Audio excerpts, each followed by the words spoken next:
Hey guys, we're back with Nintendo Power's top two whatever. 285. There's only 100 left. 99. Actually, only 99 left. Let's just finish this. Number 99. 99 is. How are you supposed to pronounce this game? I always wondered that. I think it's just V. Well, that's a stupid name. It is a stupid name. It looks like a pretentious indie title, and so I passed on it. Yeah. I hear. Okay, I was always confused by the name though. I always thought, is it supposed to be V? Maybe it's down what's arrows. what's the power of 5 or the power of 6? I don't know. Quintuple V? To the power of 6. Sextuple V? I don't think people actually talk about this game. I think that they just type it into forums or whatever. Yeah. It just sounds like an overly pretentious indie game, so I'm gonna pass. Someone's V key got jammed when they were making up the title for the game, and it stuck. Okay, well, number 98 is Mario and Luigi's Bowser's Inside Story. Yay. This is a great game. This Yeah. totally made it for Partners in Time for me. Yeah. I have not played a whole lot of the Mario and Luigi games, unfortunately. This one's really good, and it's fun to play as Bowser for once. Yes, Bowser is the best part of the game. I really think It's nice that the basic gameplay is the same, but he's so different from the Mario Brothers that it's really fun to play as him. yes. You want to know what I'm wondering? Why doesn't Bowser have this much personality and charm in the mainline Mario games? Because in all of the spin-offs, I love Bowser. He's one of my favorite villains. But in all of the normal Mario games, He's boring as shit. yeah. Yeah. I just don't get it. But have you played this game, Ted? No, I've been it. meaning to. It's My really- brothers have it. They it's really really like it. good. It is much better than Partners in Time. It's a little man. too short for its own good, but it's really good. Yeah, you're right about that. I did find it pretty short, but after Partners in Time, I'll take anything. Yeah. But luckily, Bowser's Inside Story more than made up for it, and then some. I Yeah. still think Superstar Saga is a Yeah, better I game. still think that one's better as well, but this more than made up for Partners in Time. Yes. Okay, so This I'll is have a to- very good game. I have both of them, so I'll have to get to them someday.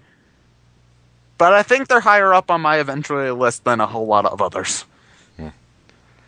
Alright, so moving on to number 97, Castlevania 3, Dracula's Curse. It's not the Japanese version, though, so Johnny, so meh. Oh, no. The only reason why I prefer the Japanese version is because of its enhanced soundtrack, and because Grant is a little more versatile in that. And by that I mean a throwing dagger.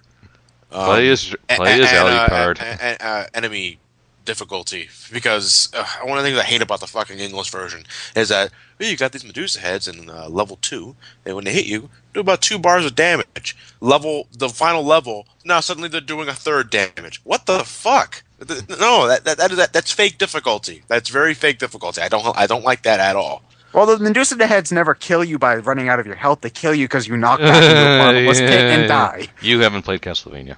Not in Castlevania 3. No, Castlevania 3, Medusa heads will most likely kill you because they keep running into you. And they do a third of your health, man. You can only get hit twice. After that, it's game over. That's stupid. At least the Japanese version, all the enemies did damage depending on what type of enemy they were.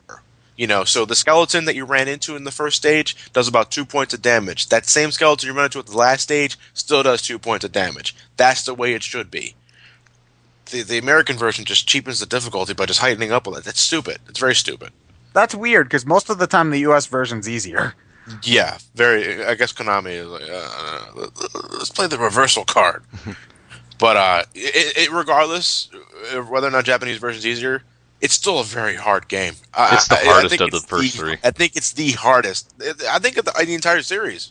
I've never beaten it. Mind you, I've never beaten any of the original 3 NES games, but... It took everything in me to beat this game. Yeah, I still think it's good, but that line I kept talking about earlier... That really straddles that line. Yeah, it dances on the line. It does the cucaracha. It puts its foot right above the soil on the other line, says, I'm not touching it. No, it does? It puts the sombrero. It puts the sombrero on the line, and it just dances around it. It goes over the line, then it comes back. It goes over the line, then it comes back. I don't know, but Still easier than Ghouls and Ghosts? Yeah. Yes. Yes, it is. Speaking of Castlevania, number 96 is Portrait of Ruin. Yes, this is my favorite of the DS trilogy. I mentioned earlier during RSR that I love how Dawn of Sorrow brought back the soul system and pretty much refined it. But Portrait of Ruin, as just in terms of a constructed game, I love the partner system. I really do. I love all the upgrades you can get for Jonathan and Charlotte. I love the sound. Portrait of Ruin soundtrack is amazing. I love this game's soundtrack so much. Boss fights are great. The challenge is right. Another thing about Dawn of Sorrow that bothered me was it's a bit too easy. You know, it's a fucking cakewalk. Mm-hmm. Portrait of Ruin amps up the challenge by, I wouldn't say a shitload, but it's still pretty fun. And the stuff you can do after you finish the main game is fun because you can play as Richter or Maria, the Rondo Blood Incarnations with the partner system. You can play as Loretta and her other sister. I forgot the name of the other girl. But I want to check your connection a little bit, Johnny. You're kind of coming in muffled. Say things. Things. Yeah, you're still a little bit muffled. Better though. Yeah. I knew the quality was messing up. But anyway, I don't know if you guys ever heard me about that. But again, it's my favorite of the DS trilogy because it does a lot of things right for me. I had a great time playing it when I first got it in 2006, and yeah, if you haven't played a Metroidvania, Castlevania game yet, start with this one and then move on to Symphony of the Night because it's Symphony of the Night's a bit too hard for jumping right in, I guess. I don't know, it's much easier. but Portrait of Ruin is still a great game in its own right. Cool. Alright, so moving on to number 95, Legend of the Mystical Ninja. There are quests. And then there are Japanese quests. I've seen gameplay of it. It's just like a beat 'em up, isn't it? Kinda. Right? That's yeah. I want to say kind that. of. it. Just looks kind of bizarre, That's the though. point. It's supposed to be bizarre. You like get cats and things. You get a giant robot at one point. What? Huh? What? Yes. Huh? What? It's Professor Layton all over again. Da da da da. Oh, look. So if 122 wasn't enough, we have 95, which is Mario's Picross. 94. 94 is Mario's Picross. Nothing to say. If you liked Picross and you like Mario, go right ahead. I guess. Number 93 is a game technically you've already talked about, Metal Gear Solid: The Twin Snakes. So, you like Super Mario Sunshine?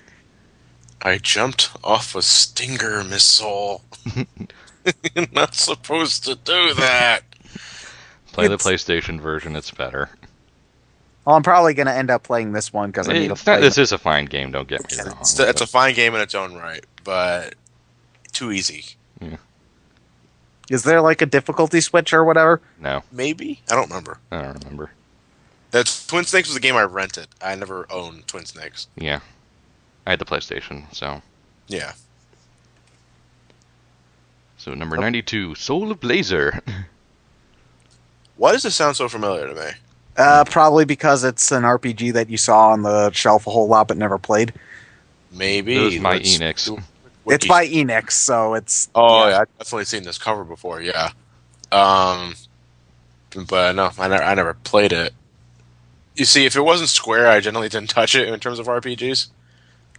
Which I know it's a stupid mindset to have, but that's how my mind worked. Huh. Moving on to number 91, Sonic Colors. Sonic What? Colors? A Sonic game? A Nintendo exclusive Sonic game. Are there other Sonic games on here? I don't think so, but Hold on, let's see. Sonic Generation, Sonic Colors. Nope, this is the only one. Which is Okay. odd. I would have thought that 2 Battle would have been on here somewhere. Maybe Advance. It wasn't a Well, Nintendo it was... game. Yeah, but neither was Metal Gear Solid: The Twin Snakes, okay? It would have counted. I don't know. I figured because Advance. Yeah, I figured Advance would have been on here, but Well, if anything, I'm glad they chose it. I'm glad it's Colors because Colors. I love Colors. me too. I Most I'm on gonna character. have to be negative Nancy. okay, then be fancy all you want, but it doesn't change my opinion. I love Colors better than Adventure 2. No, it's not. Colors Yes. is bland. It's It's bland. I like 2/3 of Adventure 2 are just bleh. No, it's I not like flow. playing Adventure 2 a bit more than Colors because a lot of Colors' levels are a bit too short. They're repetitive too. They take like sections and then But copy and paste them in all over terms the of place. story and Oh, character, I think it's the don't most you on. argue repetitiveness and not bring and say Adventure 2 it doesn't suffer from that. Oh, I think that you over exaggerate some of the, especially the nothing's wrong with the mechs. Nothing's wrong with the mechs. Yeah, I don't hear you bringing points up. Well, what? What's wrong with the mechs? That they're too. Your only problem with the mechs was that Tails was in one.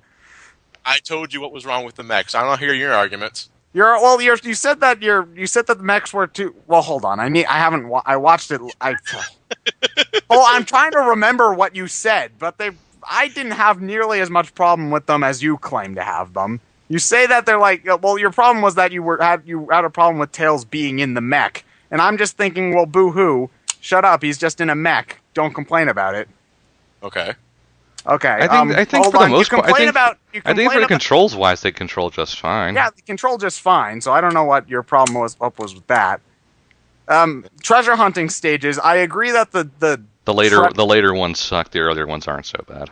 Well, I agree that the radar change was dumb, but if you get all three, there's computers all over the place, and you find all three, they pretty much say where exactly it is. First impressions are everything, Ted. Every time I get people telling me to defend the treasure stages, hell, they're not bad once you get to know them. Yeah, getting to know them takes for fucking ever. And No, it's not even getting to know them. It's just you can find three what the computer monitor things in just a matter of seconds. And then they tell you the location of the emerald, assuming you already know the level layout. Okay, it'll say what does the first time player do with that hint? When the first time player says it's in the green section of Death Chamber next to the statue, you go to the green section of Death Chamber, there's a map there, and then you go and then you get it. Okay? That's not good design to me.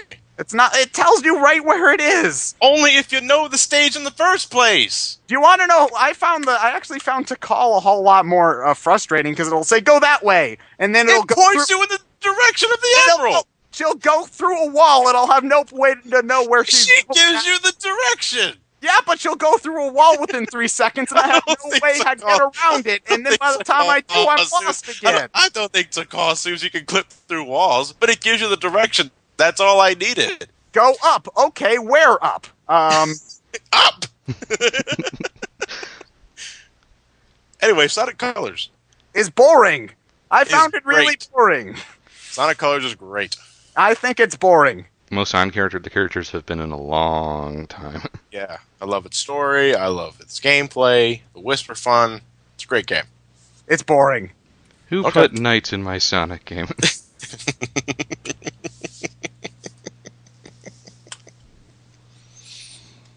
Move on to number 90, damn it. Oh, I played this one. Ghost Trick Phantom Detective. This sounds familiar. It's made by the guys who did Phoenix Wright. It's a really fun game. Basically you're a ghost and you have the power to like manipulate things. So like you jump from object to object. So you'll possess an umbrella and you can open the umbrella and it'll fall down. And basically in each stage you're trying to create a gigantic Rube Goldberg-esque contraption to try to save someone else from dying. It's a fun puzzle game, and it's got a really nice story and great music, and the animation on it's really, really good. So I think it's a really fun game. Sometimes it's a little bit too trial and error-y, especially since a lot of the time you have to do things at the right time. So if you fuck up, you got to do a whole lot of waiting around. But if you can get past that, it's still a really great game. It sounds like an interesting idea, at least. Yeah, it's a lot of fun. Alright, so moving on to number 89. Final Fight. Final Fight. Most badass mayor ever. I was so glad when they announced it for Marvel vs. Capcom 3.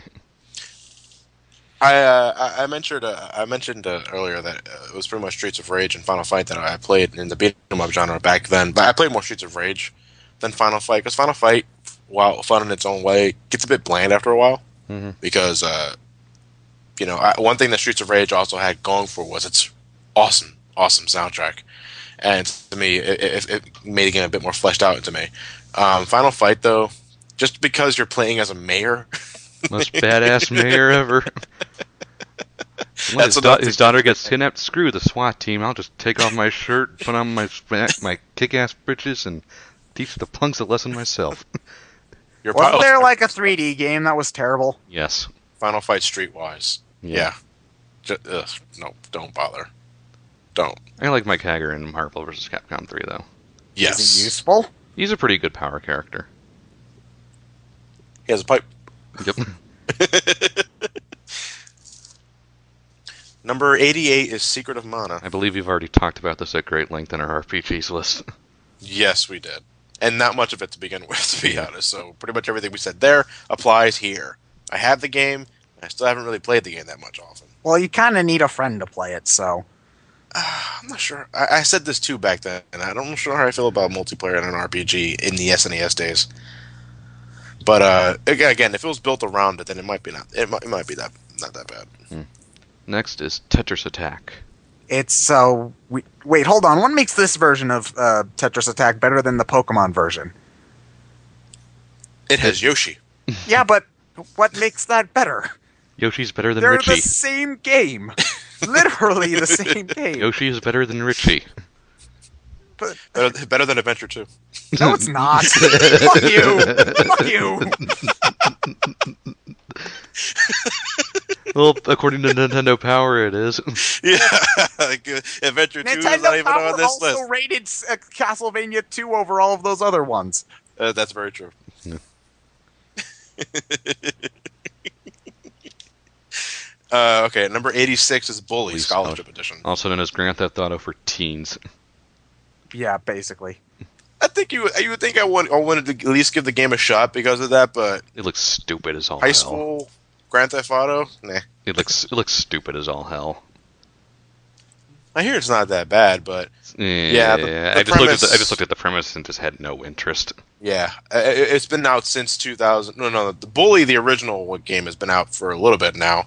The Scholarship Edition has been out since at least 2008, but it's 2012 going on 2013, less than a month, and I haven't picked it up then I probably will never pick it up. Yeah.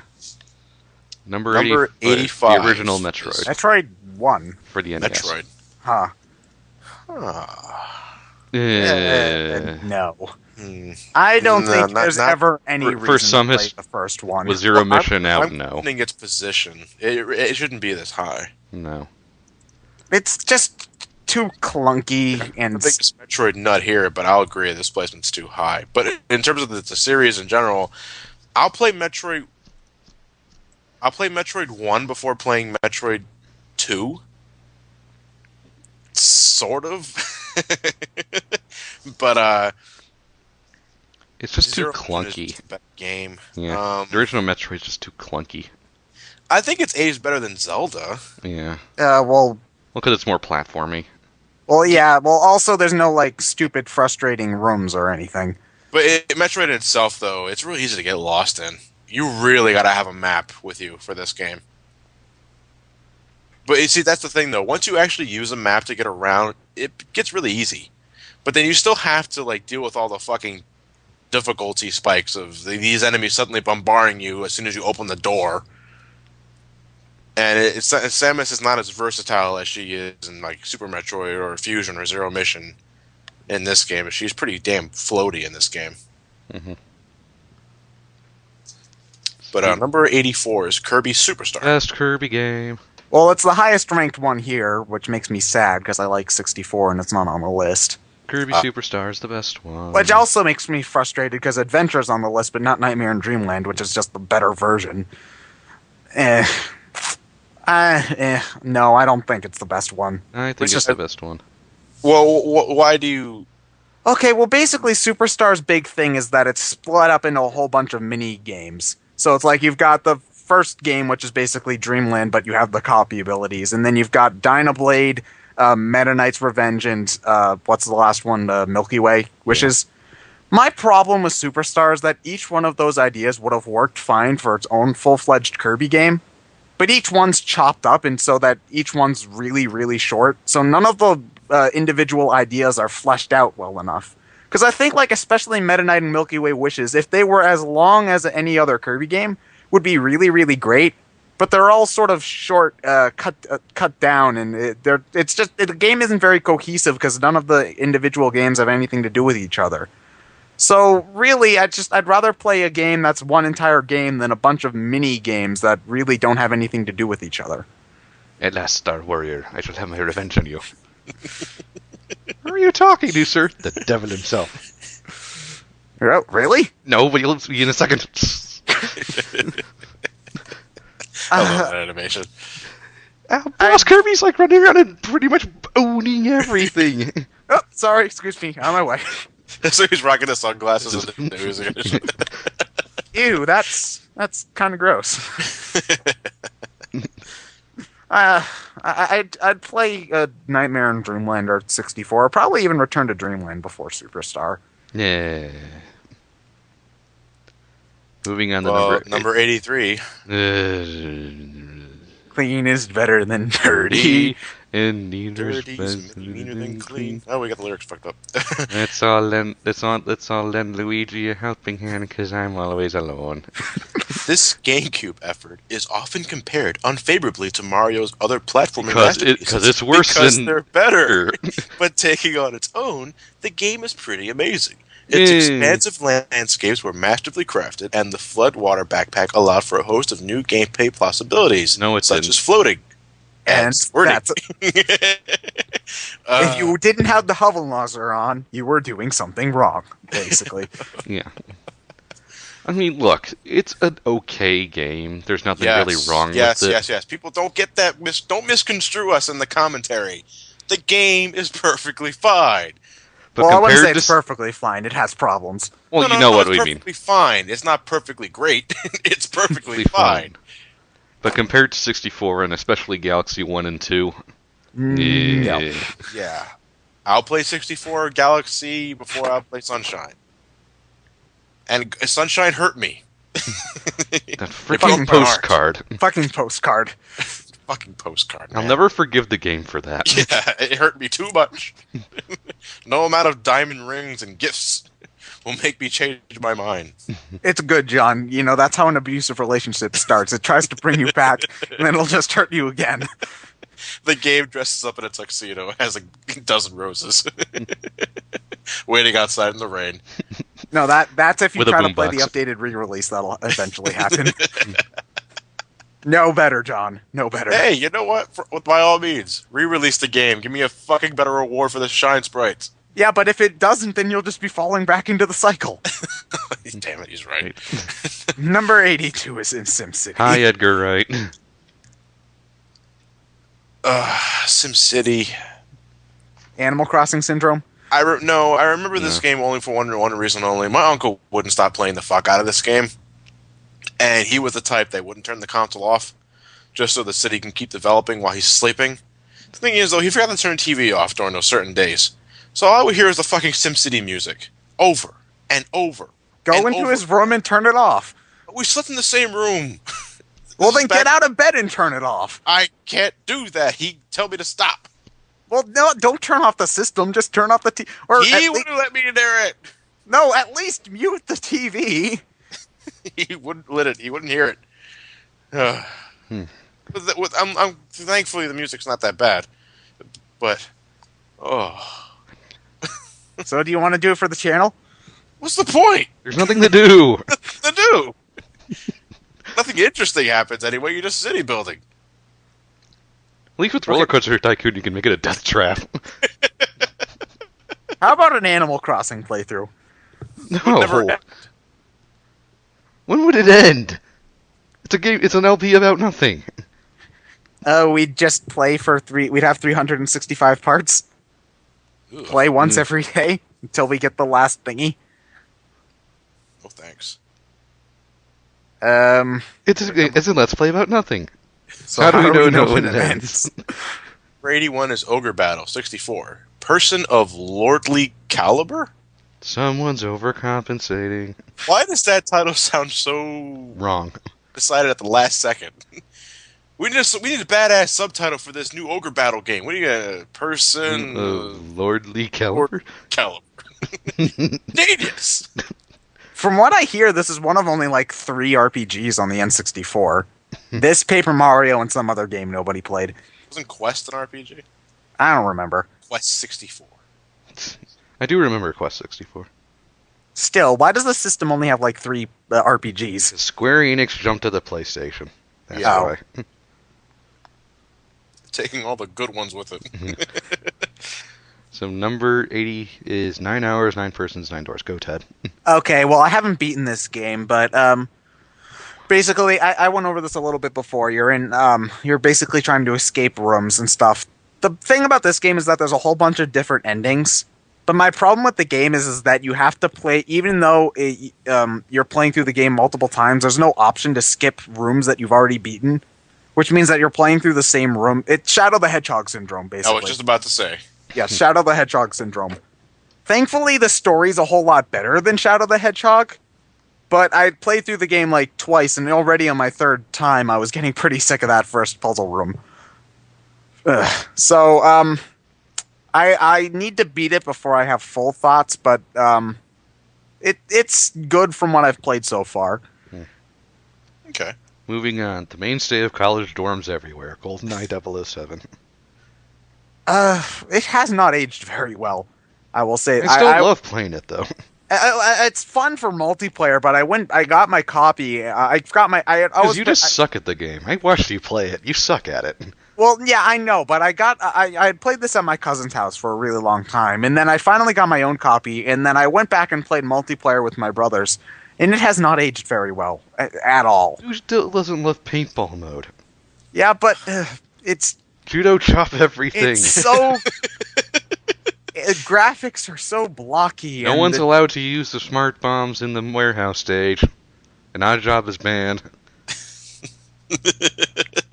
It so blocky, and having to use the C buttons as your other control stick is just ugh. I'm going to assume GoldenEye was all the rage between 97 and 2001, because by the time I was... In 2001, Halo came out. Yeah, it was everyone was playing Halo by that time, so... And I didn't have an N64 till like 2000, 2003. I forget the exact year. But so I totally missed out on all the GoldenEye hype. Oh, such a fun game back in the day. Why was Oddjob banned? He's too short. Instant kill hat. Oh, it's the kill hat. He's too short. He must be this tall to ride GoldenEye. No, it's instant kill hat. Well, he's short, so he's harder to hit. That too. Well, number 78 is a game I'm familiar with. Metroid Prime 3 Corruption. Meh. I like the game an awful lot. I like it. It's okay. I really enjoyed Metroid Prime 3. I played it about as much as I did Prime 2.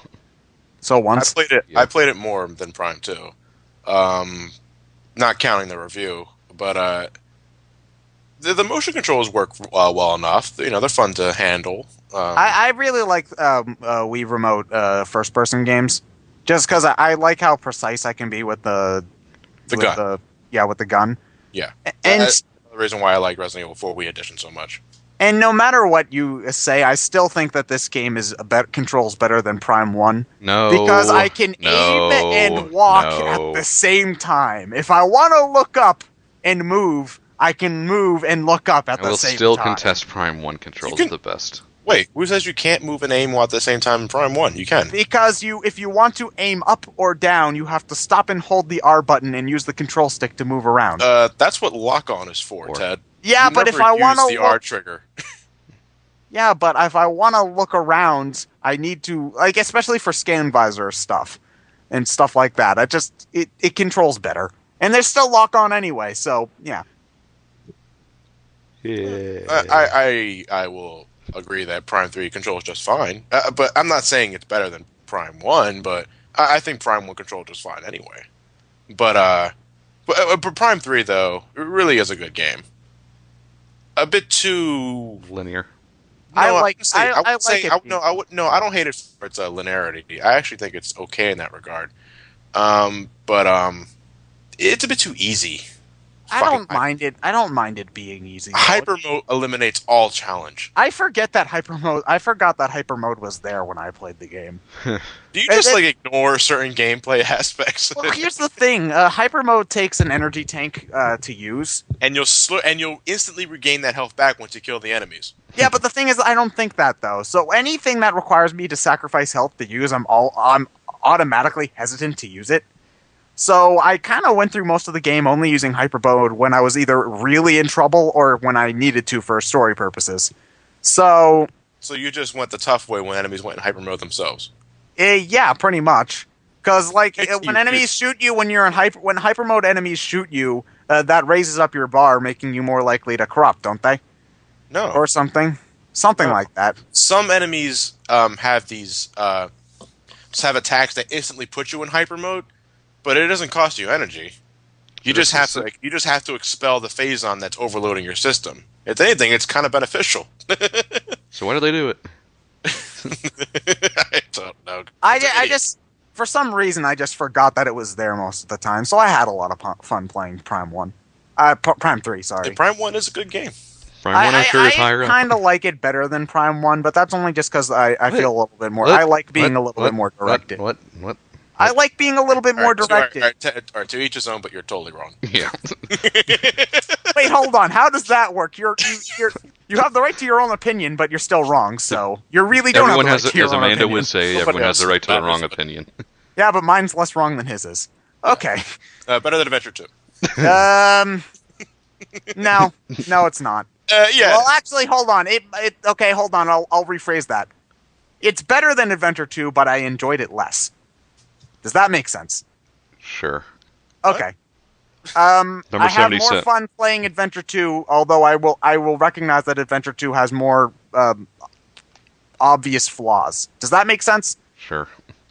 Okay, good. Whatever. Number 77, Little King Story. Never played. I've seen From what I hear, it's kind of like Pikmin, but I have not played this one. So we have nothing to say. Yes. Number 76, Sin and Punishment. Sin and Punishment. I don't remember exactly the reason why I stopped playing the game. I kind of just lost interest. The control was awkward. It's a rail shooter on foot. Yeah. And that alone is weird to me.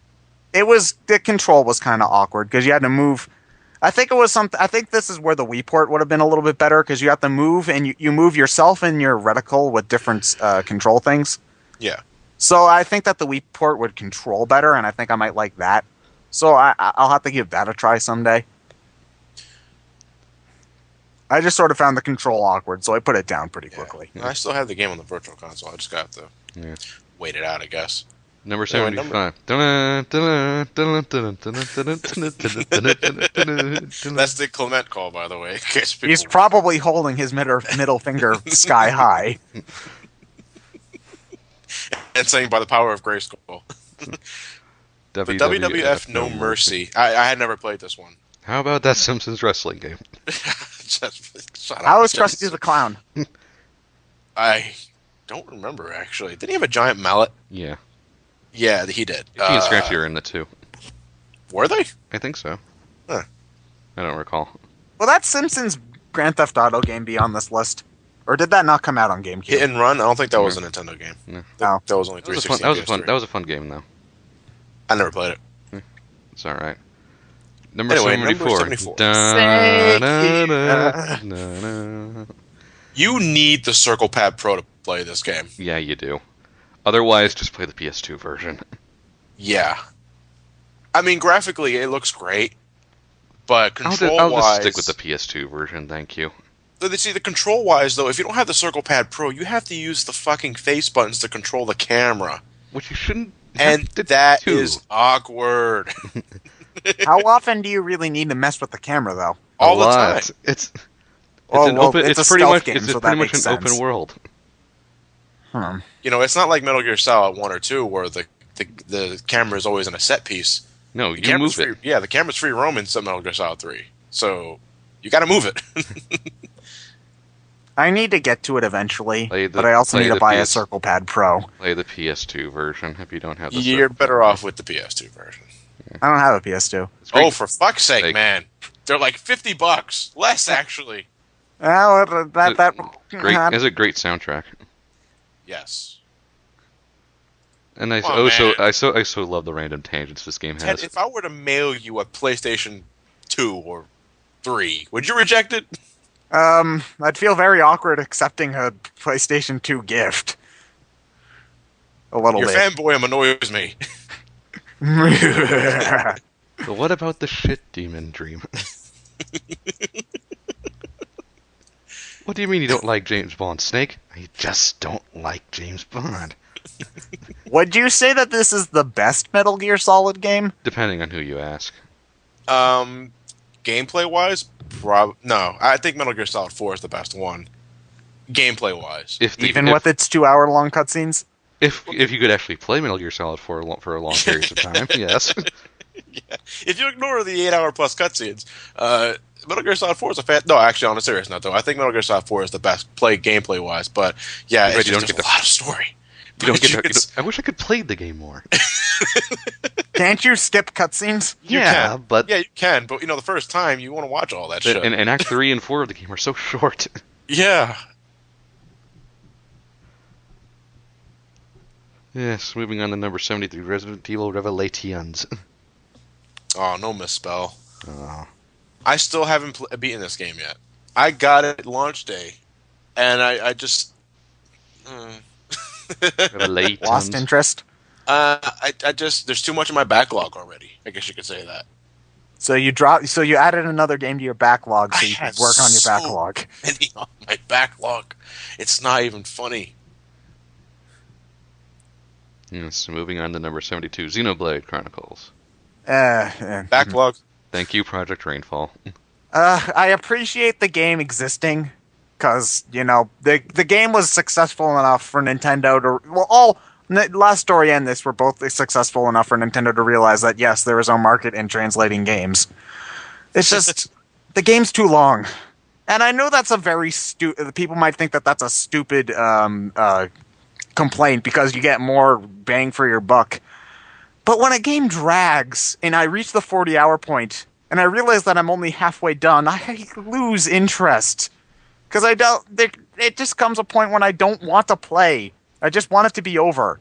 And this game kind of reached that point for me. And also there was just a lot of there's a lot of fucking around you need to do. Like, in order to get stat boosts, you need to make these gems, and in order to make these gems, you have to get the materials, and after you get them, you have to play the stupid minigame, which sucks. So a lot of faffing about. Yeah, there's a lot of faffing about, and thankfully the game makes faffing about at least semi-convenient, because you have a side quest list and all of that. It's just there's too much. Sometimes there's too much game can be a bad thing. Mm-hmm. Not saying that it's made poorly. It's just it's overwhelming, and I think that can be a significant detractor in a lot of ways. All right, moving on to number 71, WarioWare Twisted. I touched better. Well, like I mentioned earlier, this is one of the only ones I haven't played. Bleh. Did it come with the? I think the cartridge itself had the tilt technology built yeah. into it. Yeah. Okay. I don't think it needed a peripheral or anything. Yeah, but still. Bleh. Number 70, Tales of Symphonia. We'll get to it eventually. I've been meaning to do. Actually, I should probably just order a. Okay, hold on. I've got Amazon. I should probably just order a Tales of Symphonia. $150.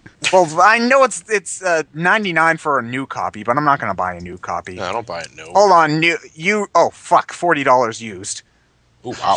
Shit, hold on. To Well, eBay. I mean, really, isn't any that? And I know it's an old game, but it's new games nowadays are 60. I think you can spare 40. Yeah, but I expect it to be. For some reason, my price. Hold on. It's the principle of the thing. Yeah. Hold on. Tales of Hopefully, I'm hoping that 25 for GameCube. I mean, on eBay. Yeah, 25 on eBay. So, okay. Number 69, Rogue Squadron 2. Here we go. Yeah, this is where it's at.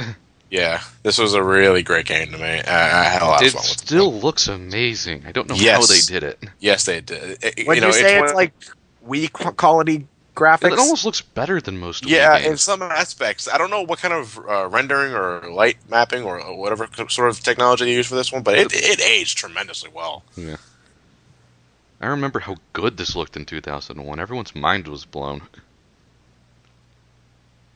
It's a fantastic game. It's one of the best Star Wars games ever made.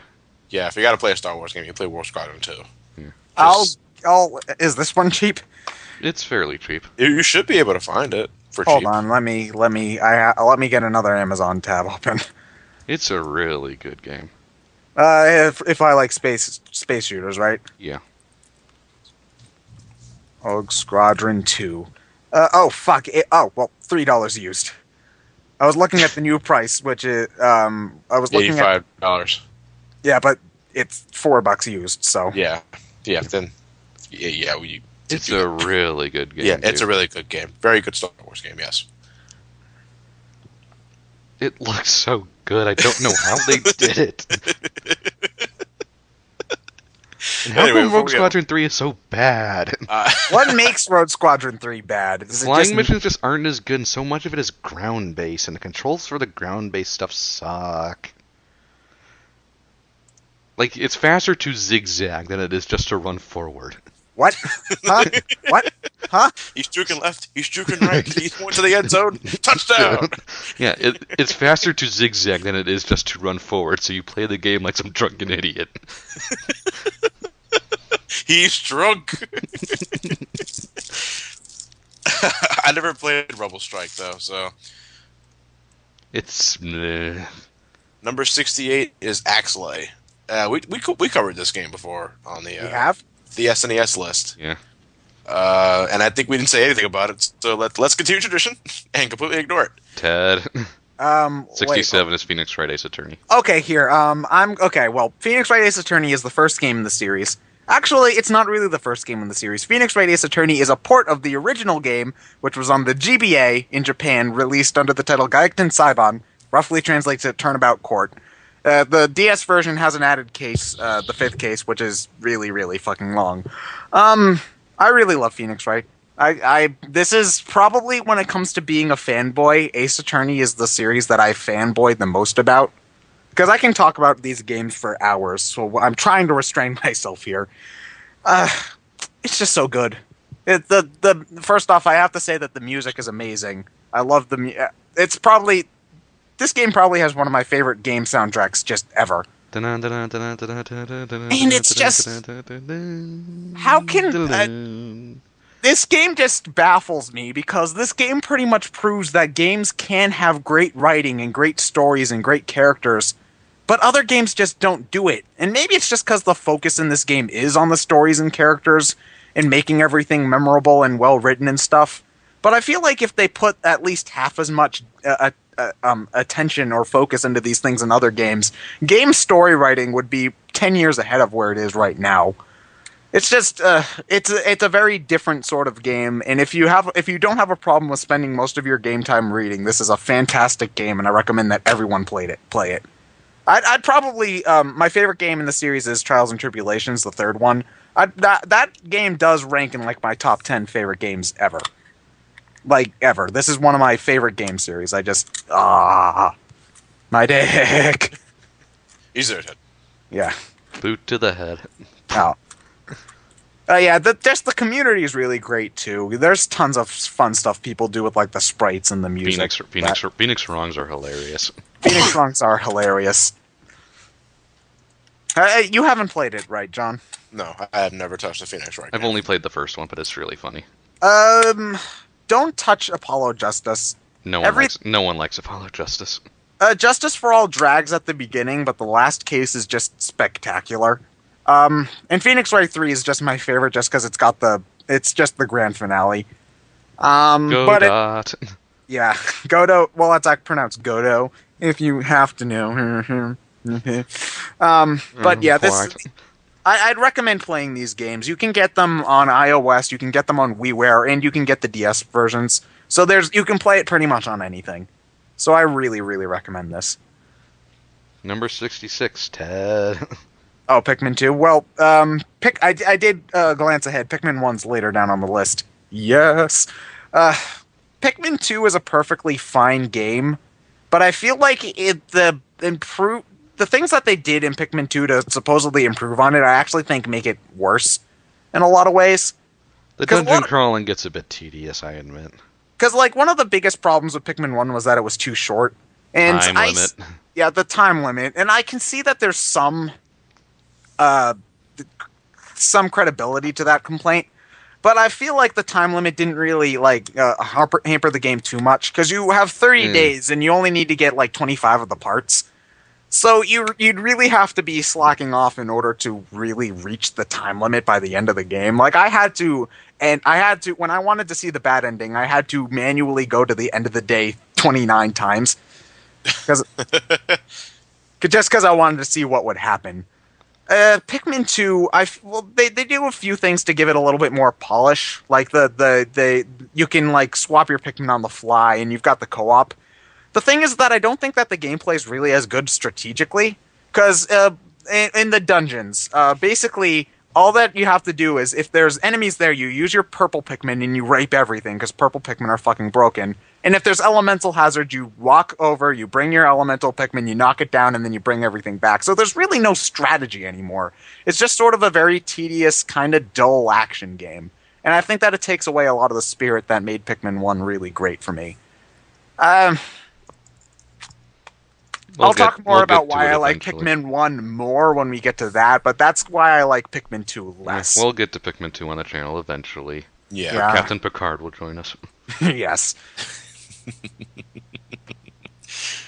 Number 65 is John's favorite game, Super Punch-Out. I don't know. I mean, I enjoyed what I played.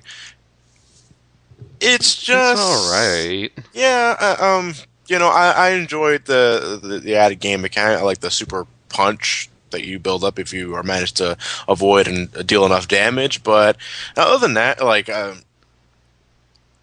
it's just not as memorable. It really isn't. I really don't remember any of these boxes well, and I remember the original Punch Out. You know, because you have like your XPs of certain characters, like Gabby J is obviously supposed to be. You're not Macho Man. You know, you got Gabby J. It's obviously not Glass. Well, Punch Out 1 had copy pastes too. You know, I mean, in terms of what, like? Oh, hold on, I forget, but I remember that some characters fought compared to like the arcade or body type. No, like, I'm pretty sure that some characters fought very similar to other characters in the same game. I just can't. It's been so long since I cared about Punch Out that I don't remember them right off the top of my head. I think about body type maybe, but in terms of strategies, I think they're all pretty well different enough. I remember that there were some that were really similar. And I know that in Punch-Out 1, you actually fought the same people multiple times in some situations, which felt very much like a retread. Meh. I never bothered with this one. I just play the NES and Wii. Super Punch-Out is fun in its own, but I had more fun with the NES game and Wii. So, number 64 is Kid Icarus Uprising. Yes. I really like this game. Needs a second control stick, though. I think it controls fine with the stylus. It controls okay, but it really needs a second control stick. I don't think that the second control stick really is necessary, because if you play with the lefties. Yeah, yes, lefties are kind of sucks to be you, lefties. I would say that the option for a second control stick would have been nice, but I do think that the touchpad controls work. As I said, it doesn't control badly. It's just I would have preferred a second control stick option. It's cramp inducing to me. I don't think it's that bad if you use the stand, and that's why they gave you the stand, because they knew there was that. You shouldn't need the stand in the first place, though. But if the cramps aren't, if the game doesn't cramp you when you use the stand, then it's doing its job, and I don't think that there's a problem. You know? Yeah, I suppose, but still. There's the thing, though. Is if they realize, though, like, these controls could cause hand cramps, we should probably build a stand that reduces hand cramps. Or you can just give us an option to use the right analog stick. Well, there's no right analog stick on the fucking 3DS. Well, that's 3DS's problem. Yeah, well, then that's still Nintendo's fault. Well, if they don't have a right control stick, then they did pretty much the best they could. And what I'm getting at, there should have been a different control scheme. I think that the game controls just fine. Yeah, Like, it the game controls- is still just fine in itself. I'm just saying that a different control scheme, or at least another option for a control scheme, Would have made this definitely a lot would have made better. the game better. I really wish that they hadn't nipped any chance of a sequel. Because then again, if you had the Wii with the Wii U touchpad, you could have pretty much any control scheme you fucking want. Yeah. If you like the touch screen, there you go. There's a touch screen. If you want two analog sticks, there you go. There they are. Have fun. Yeah, I'm sure they will eventually, because Uprising sold pretty well. Yeah, But it just with the control scheme aside, it's just a really fun game. Nintendo with good voice acting and writing. good. There's so much charm. I love the dialogue. Besides great voice acting, there's a fuck ton of charm in this game, and the writing is top notch. I think that's mostly just. I remember reading one of the Iwata Asks interviews. They pretty much just said, you know what, we didn't want to be too restrictive, so we let the localization team do whatever the fuck they wanted. And I think that more games, They need to well, do assuming that that more. the localizers are talented, more games need to do that. Yeah, Because if you make, weeaboos, calm down. But if you try to make everything, the Japanese writing and Western writing are very, very different. So if you try to exactly match the writing from there to over here, it's going to sound awkward, no matter how hard you try. So if you just let them localize it and try to make it good Western writing instead, I think you're just better off overall. High Speed Racer. Yeah, Speed Racer. But this is probably, I wouldn't say it's my favorite 3DS game because I've clocked in more than 150 hours into Devil Survivor. But it's one of my favorite. Yeah, it's 3DS one of my games. top ones as well. Number 63, Chichikupa. Stupid wind move. Chichika Klonoa. Oh, Stupid Lord. wind move. I stopped looking at the book for a second. Chichikupa. This game, Scoopy. it just bored me. Scoopy. Punkara. Like visually, it's a fine-looking Wii game, but that's it. I still love your Did you reactions play to it all after those. the commentary? Or did you... No, after the commentary, I didn't want nothing to do with Klonoa. It just bored the fuck out of me.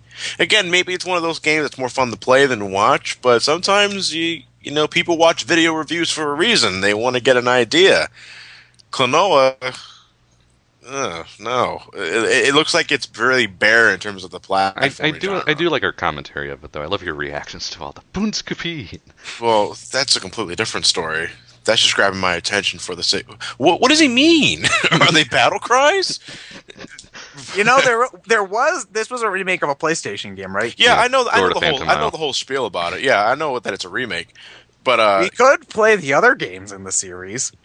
Klonoa 2. it just looks so. It looks so bare bones compared to like Mario. Well, it's meant to be or more Sonic. of a. It's meant to be more of a beginner game. I see. Moving on So to number let- 62, the best Heart Gold and Soul Silver. This is actually, I glanced through, this is the highest ranking Pokemon game on the list. Which Is it? kind of makes me sad, because I would have liked Black White 2 to be on there somewhere. I consider Black, White, and Black, White 2 to be the better ones, but not Black and White. One more than Heart Gold. Well, and you Soul. haven't even beaten Black and White 1. I think Yeah, Black, White, and I Black and White at 2 are least better finished- than Gen 4 at least. They're definitely better than that. But still, Okay. Heart Gold and Soul Silver are fantastic games. Yes. Yeah, I guess by all respects they are better than the Game Boy Color versions. I guess I just really can't. Okay, you know what? The presence of Gen 4 characters doesn't anger me so much to make me think that this is a worse version of the game. If that's your reasoning, I know, you're a I'm fucking saying- moron. Yeah, I know. As much as Gen 4 makes me rage, that's not enough to make me think that this is a worse version of the game than the Game Boy Color version. I think I have more memories with the Game Boy Color version, I guess, so maybe I'm artificially making it better than it really is. I don't know. This is still awesome. I loved Heart Gold and Soul Silver. They're amazing games. Yeah, Other I than- can play these every once in a while. Other than the original Gold, Silver, and Crystal, this is the Pokemon game I spent the longest time playing. Because I played this for like 6 months, just messing around with the Safari Zone and fighting Red all over again. I just love this game. Yes. For what it's worth, it's got the best music and the best region and all the best characters, and it's so good. Watch the Crystal commentary, and you'll pretty much see why we like it. Yeah. I'm sure we'll get to this as a bonus we'll get to commentary Heart Gold. eventually. So, yeah, this will be another bonus commentary because you're. Can I do it? If we, Can I do it? Go right ahead. Go right Oh, ahead. well, I'm the only one who can really record it, so yeah, I got to do it. Well, we're gonna do Just it finish. after Just finish Emerald first. Yeah. Finish Emerald first, and then we can get to Heart Gold and Soul Silver. We'll do Okay. Platinum last. Anything to delay Gen 4. Anything to the. Hold on, I'm starting to wonder if playing Coliseum is worse than playing Gen 4. That's a hard choice. Yes. Moving on to number 61, Tetris DS. This is another one of my all-time favorite games, actually. Really? I love Tetris DS. I've put hours upon hours into Tetris DS. What makes it so different? It's not really that it's that different. Well, I mean, there's some things about it that are different. Like, you can spin the Tetris block and it won't lock to the ground, so you have a little bit more leeway. And when you can think a little bit more about where you want to place blocks, and you've got the hold feature. And other than that, there's like a whole bunch of other gameplay modes. And while they're not like amazing, they're good distraction every once in a while. Like there's a mode where instead of moving the blocks onto a floor, you move a giant pile of blocks and you try to move that into the falling pieces. If that makes any sense. Basically, you're playing Tetris backwards. If that makes any sense. And Reverse Tetris. yeah, reverse Tetris. And then there's another one where you use the touch screen, and then there's another one where you're playing it's the aesthetics of the game is all NES. So like in the normal Tetris mode, you'll have Mario running around and Mario music will be playing. And in the catch mode, which is basically reverse Tetris, Metroid music will be playing. And there's a mission mode with Zelda. And the game just has so much charm, and I just love Tetris. If there's one game that I need to play to kill 15 minutes, or possibly 2 hours, because I've cleared up to 600 lines before, I'll play this. I love this game. This is another one of the top 5 games for me. It's just kind of hard to get super excited about it, because, it's Tetris. Mm-hmm. Number 60, Prince of Persia: The Sands of Time. I need to play this game. I had the PS2 version. This is Warren a Lewis call. Da-da-da-da! I mean, I've played and beaten it, and it's a good game. I need to Story's a bit silly, but... Well, like that's never stopped us from liking a game before. the platforming is really good. The combat could be a bit better, but... Of the Sands of Time trilogy, it's the best one, I think. Okay. Mostly because I'm just a platformer, not in this has the most focus on platforming. Yeah. There's one thing, though, I really do like about this, doing this stuff with you guys, is that you introduced me to a lot of things that I would never even consider touching, back in my teenage days. And I mean, if you like platformers, you'll love this game. Okay, well, number 59 is Star Fox 64. Do a barrel roll. Try a somersault. Sorry, impulse. Use the They're boost to talking take it through. about the N64 version, so I assume if you want to play it, just grab the 3DS one. Right? Or Virtual Console 64. Yeah. Actually, Virtual Console's probably the cheapest one. Yeah. Can't let you do that, Starbucks. Can't let you brew that, Starbucks. I love the memes regarding that line. Can't let you open that tab, Firefox. Can't let you shoot that, Megan Fox. Can't let you cure those chicken pox. I think what the president's ever heard was, can't let you win that, Red Sox. What one did you say, John? The first one I ever saw was he can't let you rap that GIF box. This game spawned so many goddamn memes over its dialogue. Hold on, now I gotta look for more. It's very fun. Yeah, it's so narmy, it's great. I love cheesy voice acting, I really do. Especially back in the PlayStation and 64 games. Yeah. I played this game on Virtual Console, and I liked it, but I don't know, it seems just a little bit too simple for me. No, if you want to go for high scores, you have to really know what you're doing. Yeah, I don't know, it seemed like a fun shooter, but I don't know, there just really wasn't a whole lot to it. I really love this game. It's my favorite Star Fox game, and I really wish they could make something even remotely close to this again. I'm not saying that it's a bad game, it's just not my type of game. I suppose. I only wish the soundtrack was more definable, because I love Star Fox's soundtrack. The only ones you really remember are Star Wolf's theme and Area 6. Yeah, the soundtrack in 64 is a bit quiet for my taste. Maybe that's because you're so busy listening to all the sound effects. And Narmy dialogue. But Yeah, but the music was not really definable in Star Fox 64. yeah, the only ones you really remember are the main theme at the title and Star Wolf and Area 6. Yeah. Although I do really love Area 6's theme. Can't let you sleep there, Goldilocks. Goldilocks and the Three Bears? Were they really? Can't let you do those moonwalks.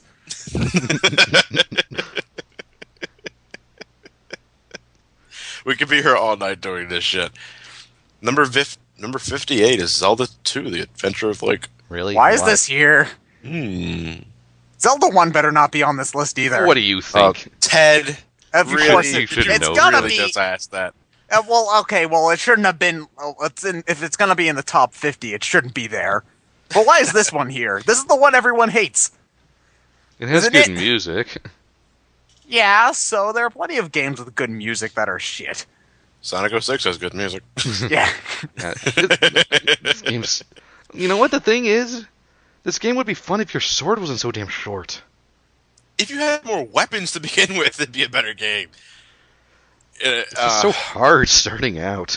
Brentalfloss said it best. By the way, what happened to your bow? Yeah, where is your bow? He's at the bar drinking with Mighty the Armadillo.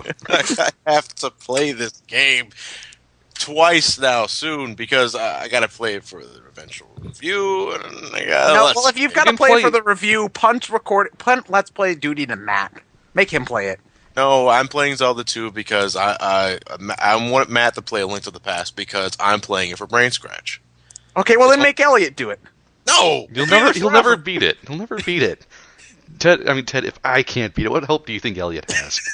I don't know. Maybe he's good at the game. What's that? Elliot one shots it. I don't know. You'll never know unless you try. Yeah. Number 57, Rayman Origins. Woo.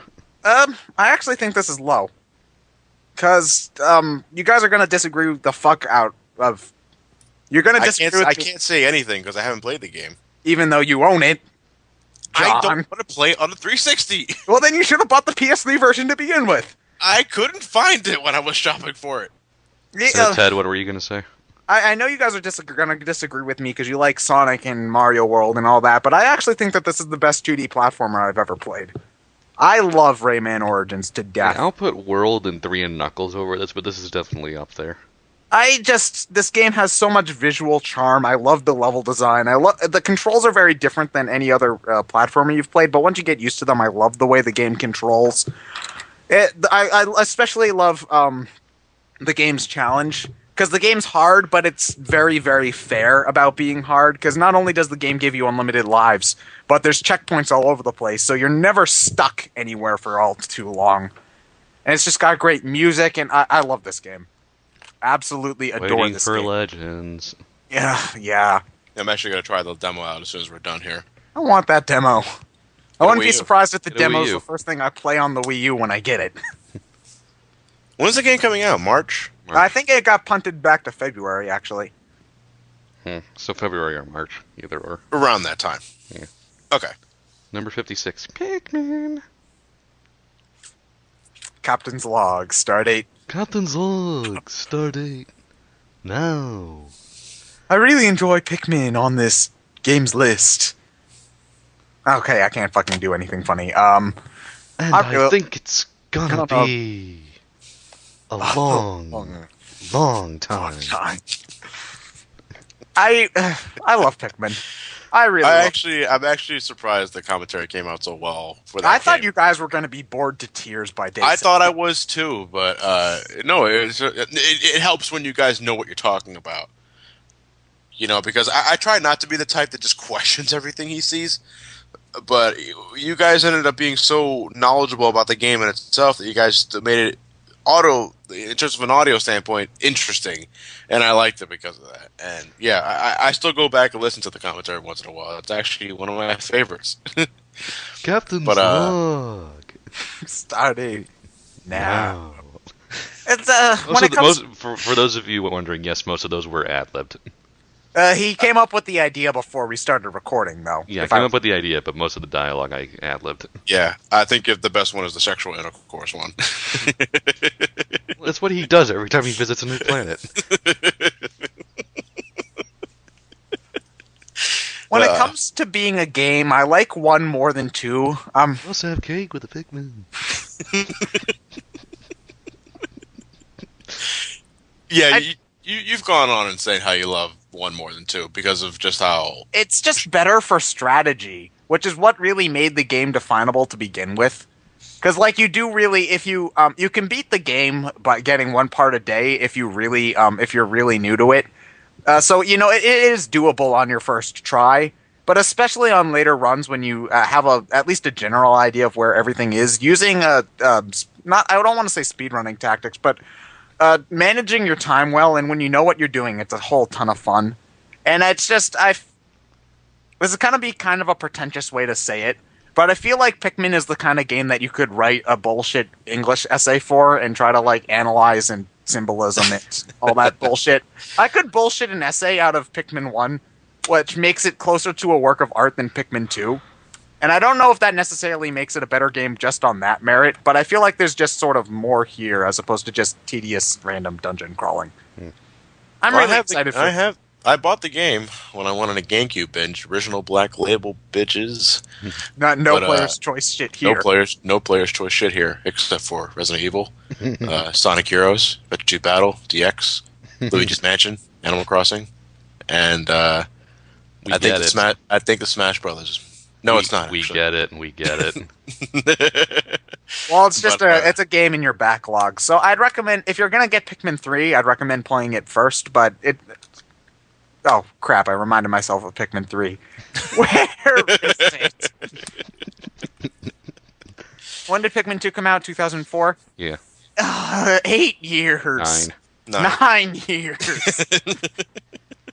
How do you think I feel with F-Zero GX? Oh. Still less time than between Pikmin 2 and now. Well, actually, hold on. I think they came out with more. VX came out in 2003. Oh. Well, I'm sorry. I feel so bad for you. At least you got your new Play Control versions on the Wii, so you could play them again. I guess, yeah. Yeah, number 55. Still, fantastic game. Number 55, WarioWare Inc. Mega Micro Games. Oh, wait, John. Hold on. Going back to Pikmin. John, better than Adventure 2. I wasn't going to ask, but okay, well, good to know.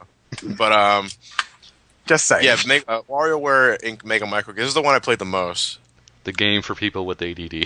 Yeah, maybe that's why I had such a good time. No, but I played this one on the Ambassador program. I don't know. Maybe it's just because it was on the Ambassador program, but I only put a few minutes into it. The GameCube version's better. That's the one they're talking about. No, they're talking about the Game Boy game. Oh, really? Oh, no, because I see the word Mega, and I'm thinking GameCube. No, it's the Game Boy one. Oh, the Game Boy one is... Yeah, it's a distraction. That's all it's supposed to be. And it does the job very well. Yeah. I think that for a distraction, though, a handheld's a better format than a GameCube game. Because when I'm playing a console game, I expect to sort of sit back and relax and play for a couple of hours. Yeah, when I'm playing on a handheld, I need to be able to play for any time between 15 minutes and an hour. Very true. And WarioWare does a very good job of doing that. Yes. Number 54, Phantasy Star Online 1 and 2.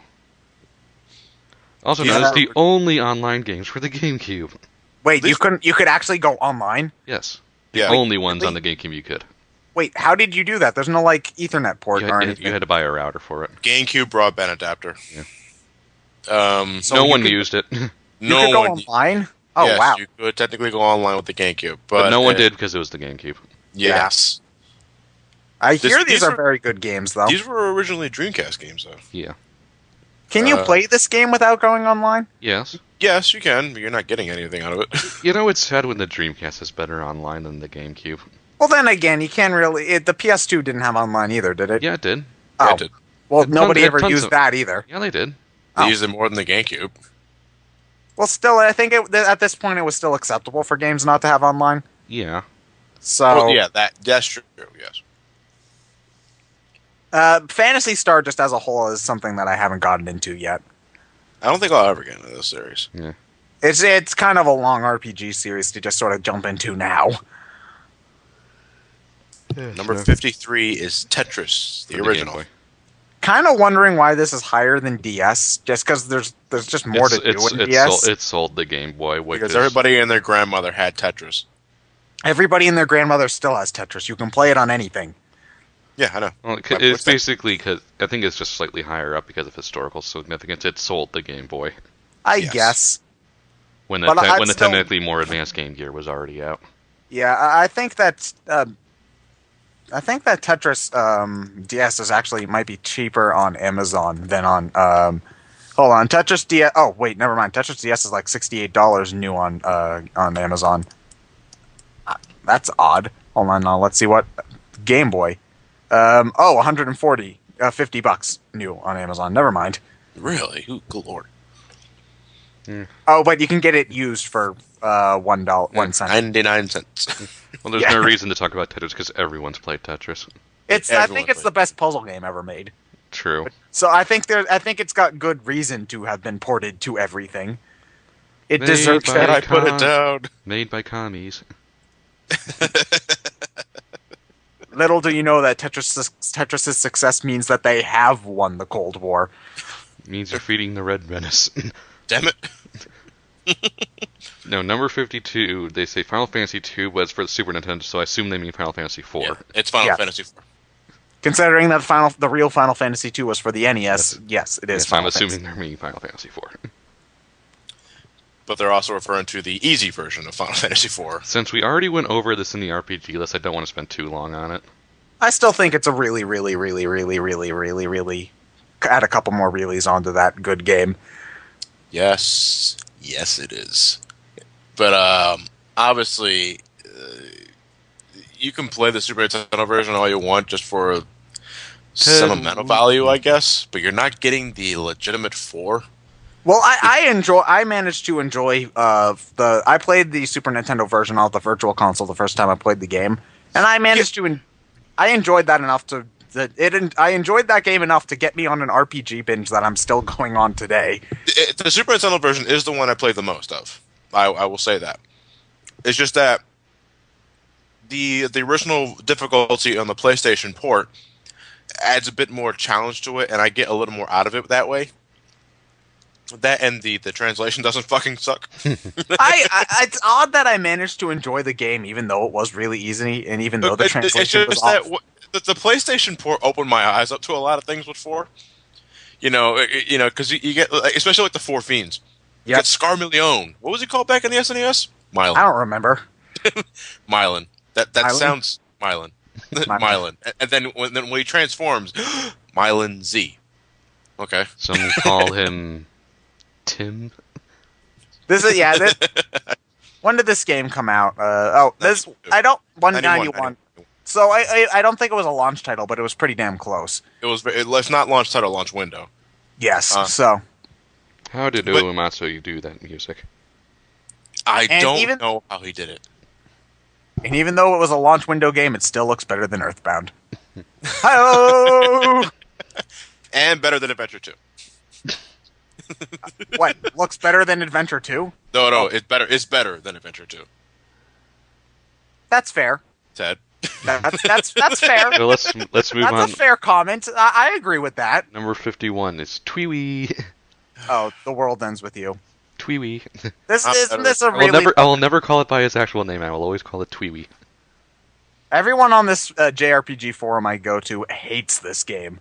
It's not better than 4. It's No, not. it's not. Is it better than Adventure 2? No. I may have my problems with Adventure 2, but I can at least complete the fucking game. But Tiwi? No. It looks just like very otaku pretentious bullshit. That's probably another reason why I didn't like it. It's like, this thing's sucking its own cock the first 5 minutes in. And I don't like people sucking their own dick. It's disgusting. You're just jealous you can't do it yourself, John. I never Not could. that flexible, I see. Find your penis, $5, find your penis. Anyway, moving on. Number 50 is Ninja Gaiden. It's Ninja Ryu Hayabusa from Ninja Gaiden. I think you've said that like once every part so far. That's because there's been a Ninja Gaiden game once every part. I'm sorry, I just love quoting that. So the further we go down this list, the more visually interesting the pages become. Yeah. Well, that's because they've got better games. Yes. Hard as balls. But It's fun. doable, very doable, but fuck level 6-2. Yes. Fuck level Fuck 60. that level. Fuck the So wait, Hawks. would you say that this is the fairest out of all of the Yes. Ninja Gaiden games? Probably. I would say that, yeah. This one has unlimited continues, right? Yes. Okay. Does it? I think so. Hold on. Ninja Gaiden was perhaps the first action game to ever attempt to tell a complicated story. And although that story was nearly incomprehensible, its anime-style, quote-unquote, cinema displays, i.e. cutscenes, were the talk of the playground. The game's ninja action was fast-paced and satisfying, and its legendary difficulty and its legendarily difficult final level, 6-2, made men out of a generation of boys. So it made you grow ball hair. Easier than Super Ghouls and Ghosts? Yes. Da, da, da, da. Nothing compares. But what about that guy in The Wizard who's really enthusiastic about Ninja Gaiden? Ninja Gaiden! Well, number 49 is the original Mega Man. I've beaten this in 40 minutes. 40 I've beaten this game. I have beaten it. I've beaten this game in 40 minutes. 40 minutes. Good lord. I think it was like an hour and a half for me. 40 minutes. Were you just like, were you on a caffeine high that day, or? I don't know. It's a very short game when you know what you're doing. It really is. Well, the first, there's only 6 Robot Masters. That contributes to it. And then, you know, It goes the element- short but hard route, but once you know what you're doing, you can just breeze past it. Yeah. I still can't stand fucking Iceman stage, and I can't stand Gutsman stage. Cutman stage? Or Guts. Gutsman. The fucking platforms. Yeah, that's my least. I think it's my least favorite part of the entire game. Because Mega Man drops like a rock when he just falls off something. Well, it's not like you would have been able to save yourself anyway. You might have, depending on where the platforms were, but it's a good game. I enjoy it. I enjoyed it. The Two other is better. Yeah, all the games are better. Number 48 is Skies of Arcadia Legends. Didn't play. We haven't played this one. Okay. No, I never. No, I've heard of the game definitely, but that's all I know about it. Number 47 is Mega Man 3. Oh, this is where we need. Lewis.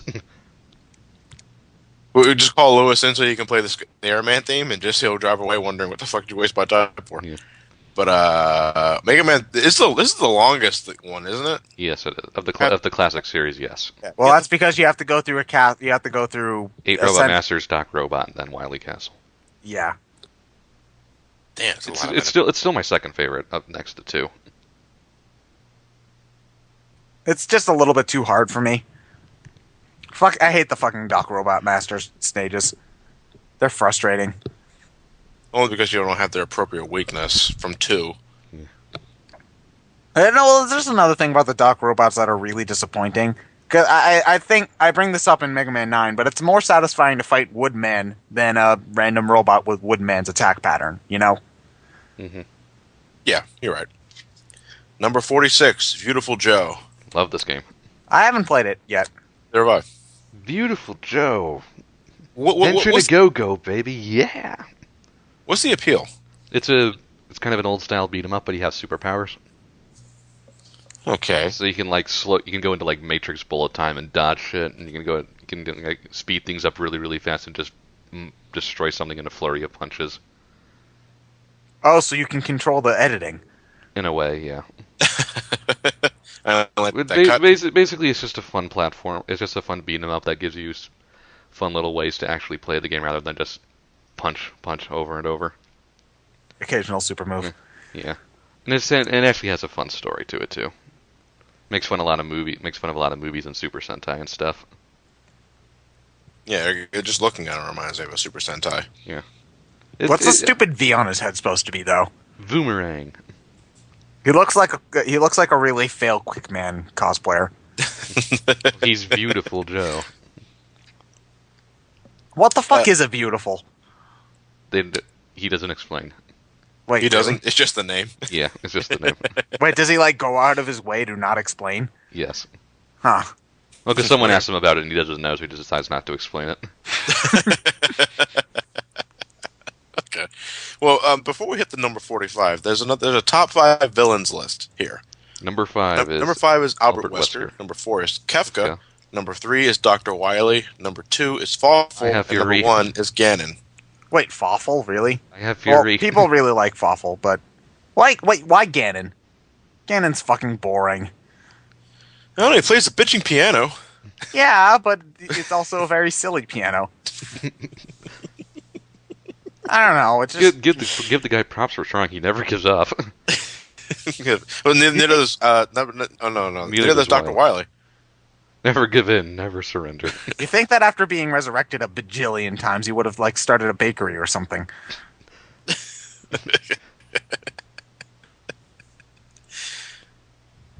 Number 45 is Melee.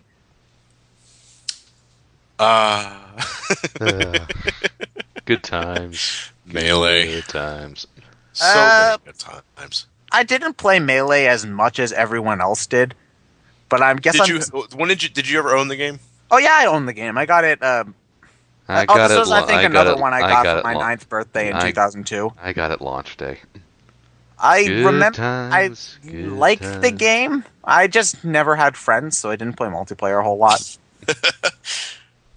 Oh man, I so still many remember the memories. day I got it. This may be the game I have played the most out of any game ever. I was so fucking, because I got at this point ever since my cousin introduced me to. No, granted, I was already familiar with Smash Bros. Because of all the commercials and shit like that. Me and you, Back in and you '99. and me. But I wasn't able to play the game when it first came out, and then when my cousin introduced me to Smash Bros. For the first time, I fell in love with it. And by that time, Melee was already out. So when I finally got the money after my birthday for that year, as soon as I got that GameCube and I got Melee, I spent like that. I spent the next 3 weekends, day and night, just playing the hell out of it. Single player, adventure, all-star mode, to like all the characters. I didn't like that whole one stock, walk off the edge, repeat 1,000 times to unlock all the characters. I actually looked up on the internet to how to unlock the characters legitimately, and I just had a fantastic time. And then now every time friends came over, Still play it to this day. Yeah, I play it to this day. No, actually, a great tragedy has happened to me a few days ago. My GameCube memory was wiped. Wait, your GameCube memory card got wiped? My GameCube memory card was wiped. Who did it? Who did it? Just happened. Mind you, I know the feeling. I had a 100% save file on Soul Calibur 2, and that got erased once. Everything. in It that was game. so painful. My brother deleted all my memory cards once, so then because my Sonic Adventure 2 battle disc was broken, so even though I could play everything on select stage, I couldn't play story, so I was stuck playing the first 4 levels of Adventure 2 battle because of my memory card wipage. I lost everything. I lost all of my Melee. I lost Sunshine. I lost my Prime 2, everything. Resident Evil 4. Oh, I got the hand cannon in 4. I played through Mercenaries mode so many goddamn times. And that's why I like carts better, because it saves onto the cart. No, that's why I like hard drives better. Yeah, the hard drives are a little more reliable, but now I'm on a quest. I have to do it all over again. I haven't done it with Melee yet because that requires quite a number of gameplay time. But I'm willing to do it again because I love Melee so damn much. So many memories. Melee is awesome. Smash 4? It may be my favorite fighting game of all time. It's my favorite. Smash 4? Where are you? Waiting. I've had this raging boner for like the last 6 months now. I think I should go to a doctor, but I'm pretty sure I'm waiting for Smash 4. John, they say longer than 4 hours is bad. That's a problem. Get that checked out. Well, Maybe later. Number 44, DuckTales. Woohoo! The only DuckTales game I ever played and beaten was the one on the Game Boy. I never actually Other played than this that, game. I know the music, though. I think everyone that people, I've messed around on an emulator. I think people kind of over exaggerate how good its Yeah. goodness. it's It's just, just a licensed game, if that's what people are getting at. I get that, and the music's nice, but it's not like it's this amazing, revolutionary, does everything new sort of thing. You know, it's a fun little game. Okay, that's great, but it's not like best game ever material, which people seem to make it out to be. So I just don't get it. But number 43 is certainly awesome. Turtles 4. TMNT 4 Turtles in Time. Hells yeah. Oh, yeah. This is where it's at. Yeah. I love this game so much. Beats the hell out of the original arcade port by a mile. You know, Great, one of the best soundtracks on the Super Hyperstone Nintendo. Heist on the Genesis is fun too, but But this is just much better. The game looks amazing. It plays amazing. Great soundtrack. Yes. You know, I love this game to the depth so much. It was one of the first games I ever owned on Super Nintendo. You know, then I lost it during the great binge of '95, and then I Had to get it again. had to get it again. But I didn't care because I love TMNT 4 so Fuck much. Reshelled. What makes Reshelled so much worse? Reshelled is based off the arcade port for one thing. That's strike one. It should have been based off the much superior Super Nintendo version. Well, what makes the Super Nintendo version better than It the has arcade version? it has an extra level. It has extra levels. It has. I honestly think it has better design overall. Yeah. You know, more memorable boss fights. Who the fuck cares about Cement Man? So everyone likes Slash better. You know, and it was just more in your face, more fun to me. The arcade version is, while not bad in its own right, the Super Nintendo version is just so much better. And they based Reshelled off that version, and not Super Nintendo version. And secondly, the butcher the music. The music's horrible in the Reshelled. It's so generic. I don't remember anything in Reshelled's soundtrack. I remember the entire 4 soundtrack, though. Yeah. And, you know, but that's the thing, though. The Super Nintendo soundtrack is not original. No, it's based off the arcade soundtrack, which was fantastic. And Reshelled completely fucks it over in the axe. Why? And secondly, and thirdly, the game's too fucking easy. Miles Gloriosus. Fucking coward. I still won. I know you did. But, You didn't earn it, though. Yes, I did. no, you didn't. Yes, I did. Oh, man. But, yeah, TMNT 4, Turtles in Time, Super Nintendo. One of the best beat-em-up games of all time. Definitely. Yes. Well, Konami, go back to making these type of games. No, you will have Castlevania Lords of Shadow 2. I'm looking forward to it, but I miss your beat-em-up days. Number 42 is Drill Dozer. Didn't play. I've never played this one. Neither have I. Moving on. 41, Contra 3, The Alien Wars. I really like this one. I've played it. I didn't get very far, though. This was a game I've been meaning to re-review for the longest time. Why? Because you didn't beat it? I have a confession to make. The second half of that review, in terms of the stages, that footage is not mine. That's from a speedrun of Contra 3. Cheater! No, because there's I think I went on long enough how I think Contra 3 is so fucking hard. I can't stand Contra 3 because of its difficulty. I really can't. But I didn't want to review just the first 3 levels of the game.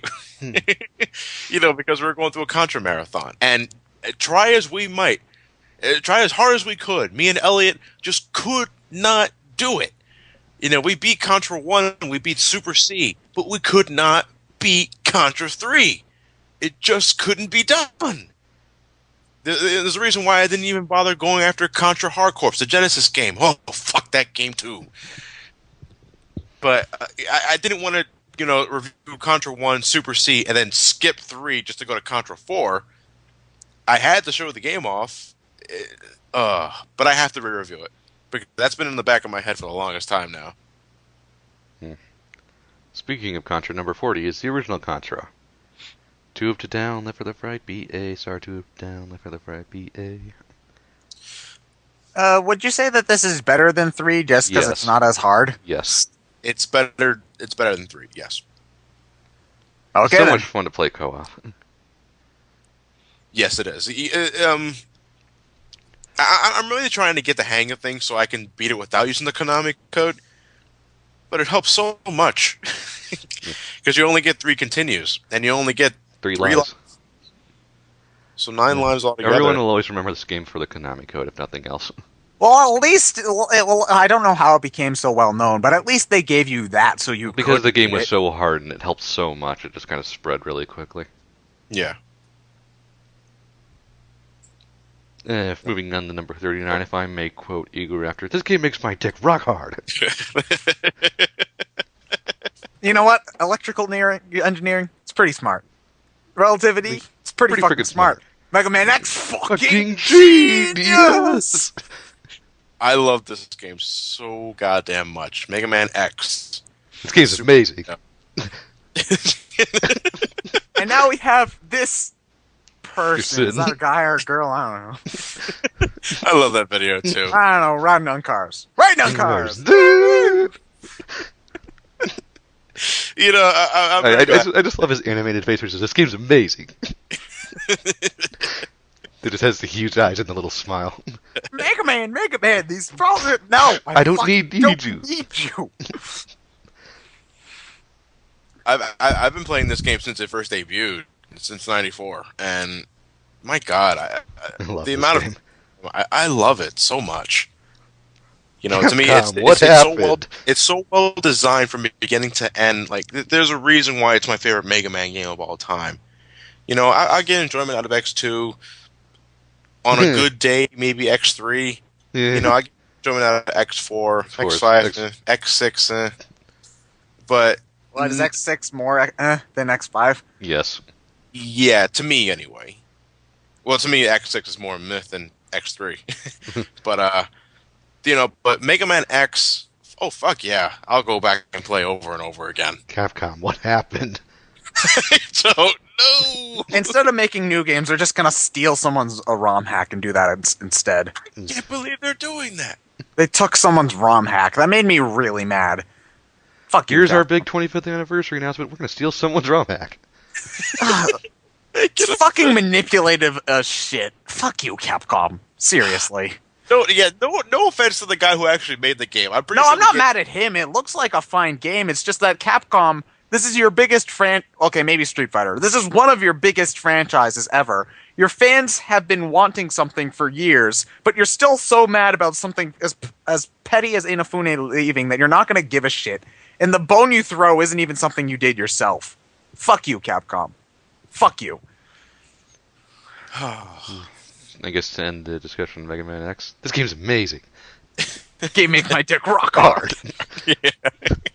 I completely agree. If people are going to be like, oh, it's a good game for Castlevania 2, and I say Mega Man X is the best fucking game ever. This game's amazing.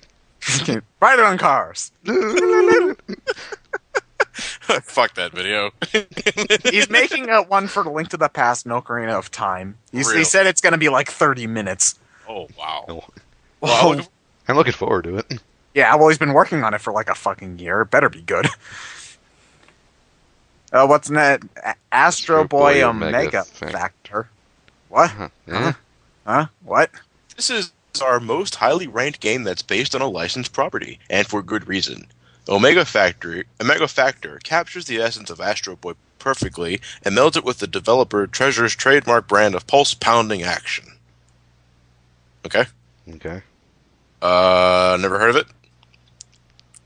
Number No, If you 37. want to be, if you want to be really technical, his name is Tetsuan Adam. Fuck, shut up, Wii. 37. ActRaiser. ActRaiser. This is about as early as I'll get in terms of Super Nintendo games, besides Mario World and Batman Returns. But this was like this is actually the game where I really started to pay attention to soundtracks in games, because this game's soundtrack is epic, and not epic in a sense where it just kind of blends in with the atmosphere, but it's just so damn good on the ears. You know, I love the 2D action platforming that you do in this game. I'm not really so much a fan of the simulation part of it. Aren't you like God? Yeah, you're pretty much you're pretty much God. Well, then what's the point in playing? You know you're gonna win because you're 'Cause fucking God. these creatures need to be put in their place, and your Yes. little angel avatar only has these puny little arrows that get rid of demons in the overworld. But sometimes God has to step in and take action. Yeah, so make Jesus do that. You're God. Do your own There is no fucking Jesus. shit. This is the beginning of time. So God hasn't gotten knocked up yet. I see. No, God hasn't gotten knocked up. God forbid. Well, yes, he does forbid. But yeah, this is a guy that takes action. If you disobey, he's gonna fuck you up with this sword. It's not Can like he just anything. smite them? Still not as badass as Captain Falcon, who would run you over with his car. But... Well, no, nothing can compare to that though. I don't think so, anyway. And his sword slashes. I can't tell if that's the sword slash making that noise or he's just breathing heavily every time he swings a sword. But yeah, it's a great game. I wouldn't say the best, but Would you give say it a it's a shot. little bit high up, or not? I like Mega Man more. Yeah, Okay. But that game makes my dick rock hard. number 36 is The Legend of Zelda: The Minish Cap. Okay, so I tried to play this on the ambassador program, but every time you swing the sword, you've got young Link scraw, so I put it down within 5 minutes. I I thought be that fair, was this annoying is- in to be- 3D, and it's worse here. To be fair to this game, as much as I say I really don't like top-down games, I do like A Link to the Past, and I do find that some level of enjoyment out of this one as well. So if even I can get enjoyment out of it, it's a good game. like Ted, I also downloaded from the ambassador program because I always did want to give this game a shot, but yeah, I wouldn't say the scraws turned me off from it because I'm just saying that was it helped. yeah, it helped. Scraw. That's I not didn't going to like- get annoying I didn't anytime like that. soon. I didn't like when they did that for the passport either, and I don't know. But I'm pretty sure this is. What would you say, Ryan? Did you like Minish Cap more than Link to the Past, or? I like A Link to the Past more. Oh, okay. So I'm just saying, since I generally don't like top-down games, and even I found the game more or less enjoyable, it's a good game. That must mean it's doing something right. Because, I mean, I just won't even try on some of the other Zelda games just because they're top-down. this one, I'm skimming the description. It says this one is good because it pretty much mimics A Link to the Past. Well, it's the same fucking gimmick again. You've got an alternate version of the world you're already in. Instead of this case, it's just you're small instead of being big. Dark World, Light World. Where's Rick Zelda Moranis? reuses the same gimmick over and over Where's Rick again. It's Moranis? insane. You get smaller. Where's Rick Moranis? No, if you think about it, Light World, Dark World, okay. Ocarina of Time, Future Past, okay. Or Seasons and Ages, Seasons and Ages, okay. Same gameplay gimmick. Twilight Princess, Dark World, Light World again, same gameplay gimmick. The Zelda series has used the same gimmick. People haven't noticed this yet? Seriously, guys, open your eyes.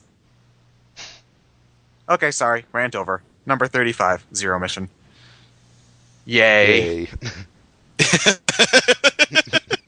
I find it Oh, odd slow how down there, guys. I find it odd how far up this is compared to Fusion. Because even though I like Fusion better, I still say that it's very close between the two. So I find it odd that this is so much higher than that. I'll play this before Fusion. Well, either way, I think both are very, very close. They're like neck and neck for me. Both games are very good. The edge to me is on Zero Mission just a little more because I think it's better structured than Fusion. But the only problem I had with Zero Mission is that it's too goddamn short. Well, And it's based off an NES game. Yeah, I know, but that's the But problem. when you give it the improvements from Super Metroid. Super and Fusion, I'd say especially Fusion because I don't like the way Super controls, but that's on this list somewhere, I'd bet. So we'll get to that later. It's just when you give it like full 8-direction aim and wall jumps and climbs and good control, it becomes very easy, very quickly.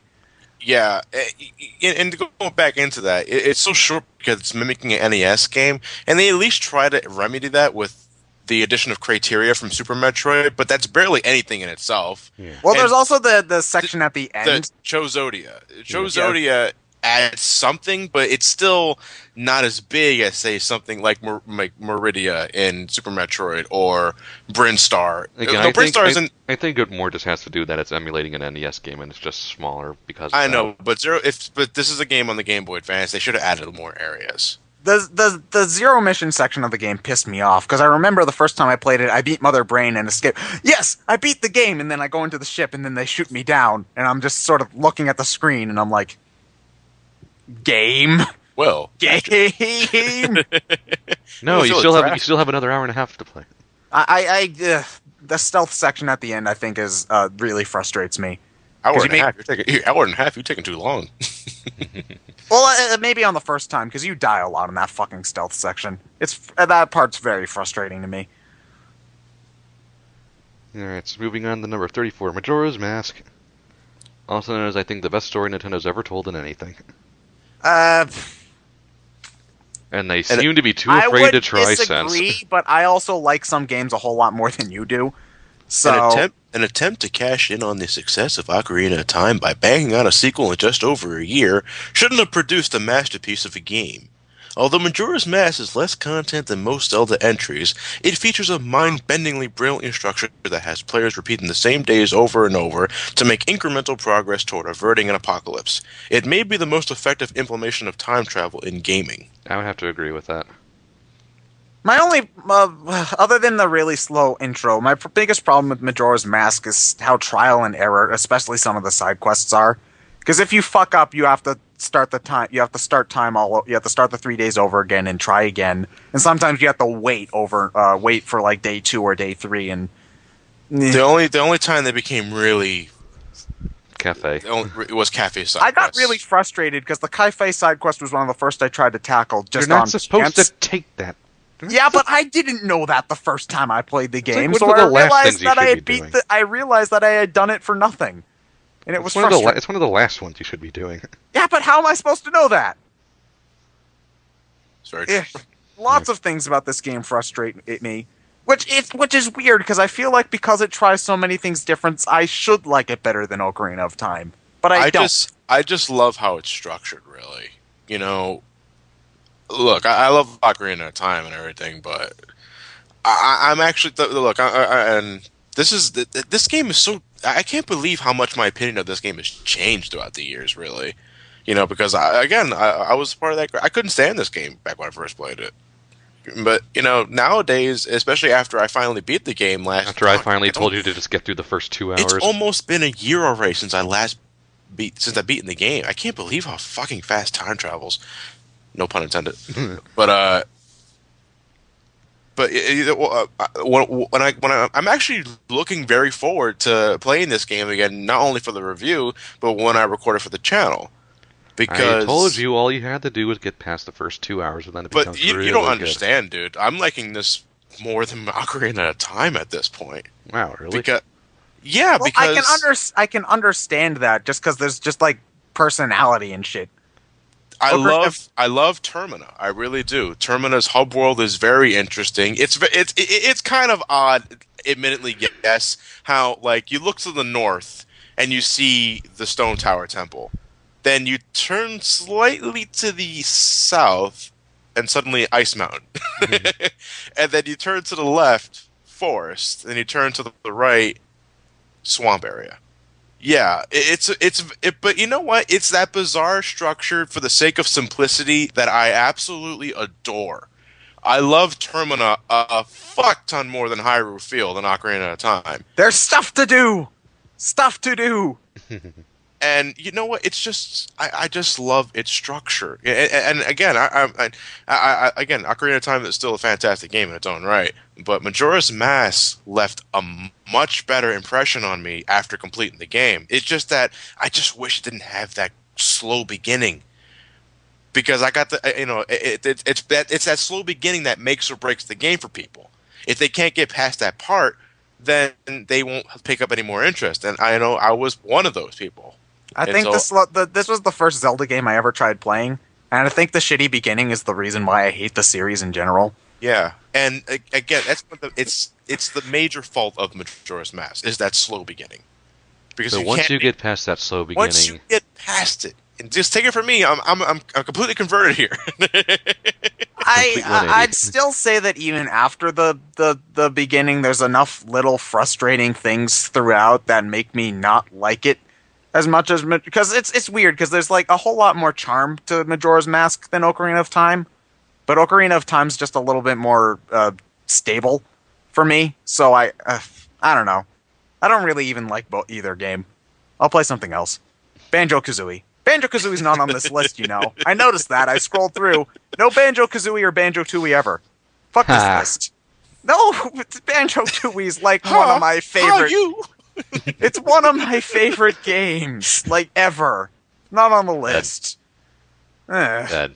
What? Robots. Oh, why is that? Dun, dun, dun. Anyway, number 33 is Twilight Princess. Can we just get out of the way now why you really don't like Twilight Princess as much? Because you're confusing the fuck out of a lot of people. Look, I pretty much kind of have the same opinion in a way I do of Skyward Sword. The dungeons themselves are fantastic.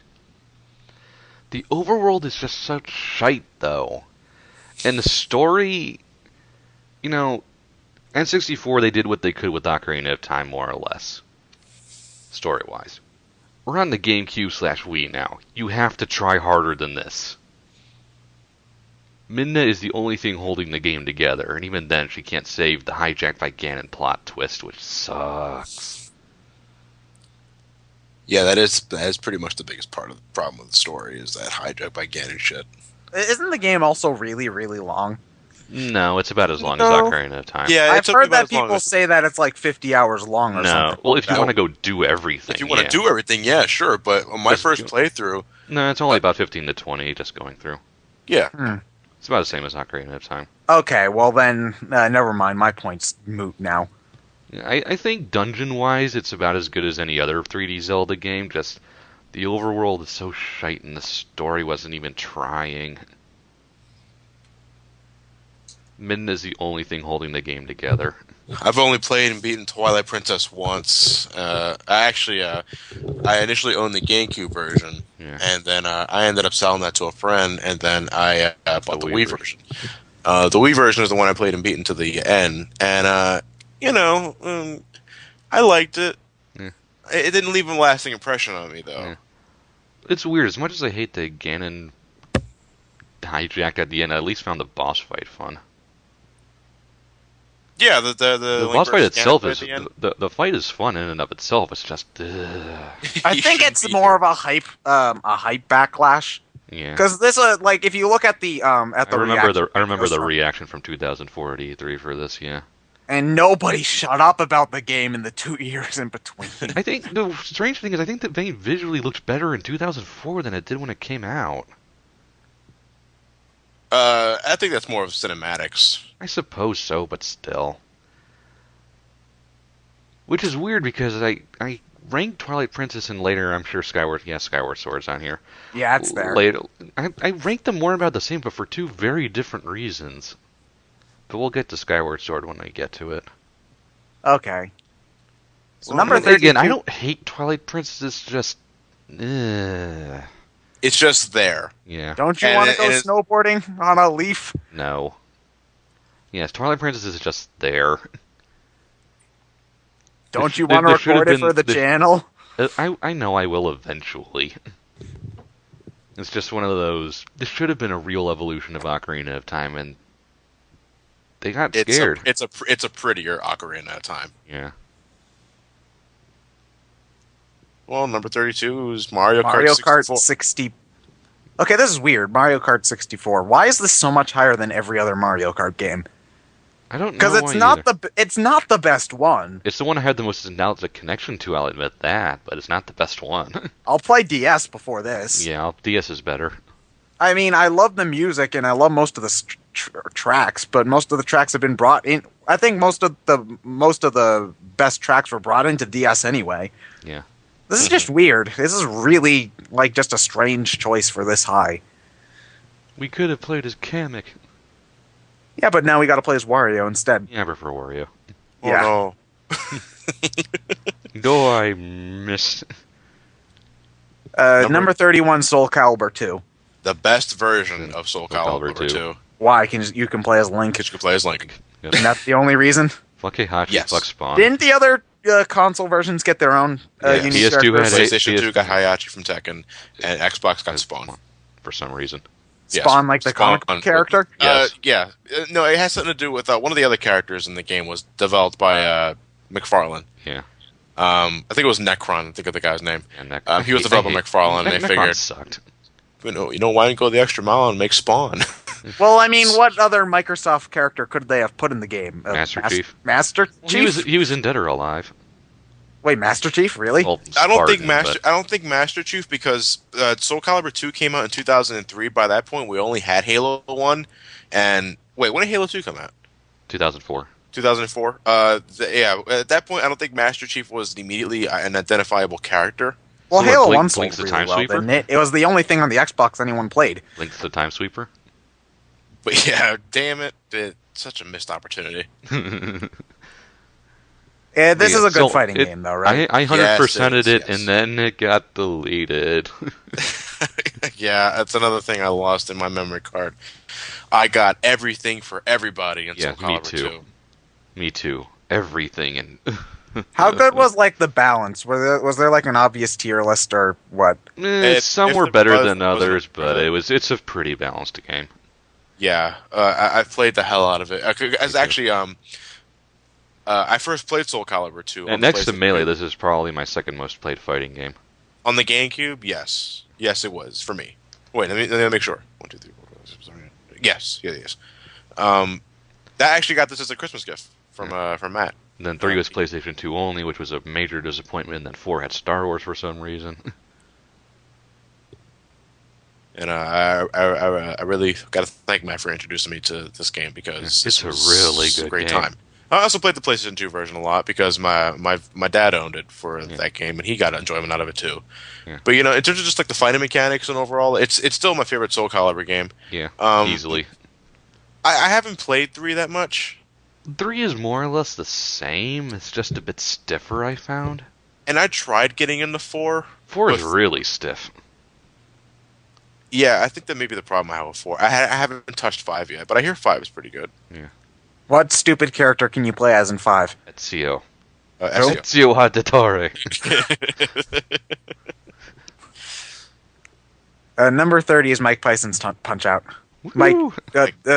Mike Tyson's Punch Out, sorry. Yeah, Let me go off into little Max kids. Nigga stole my bike.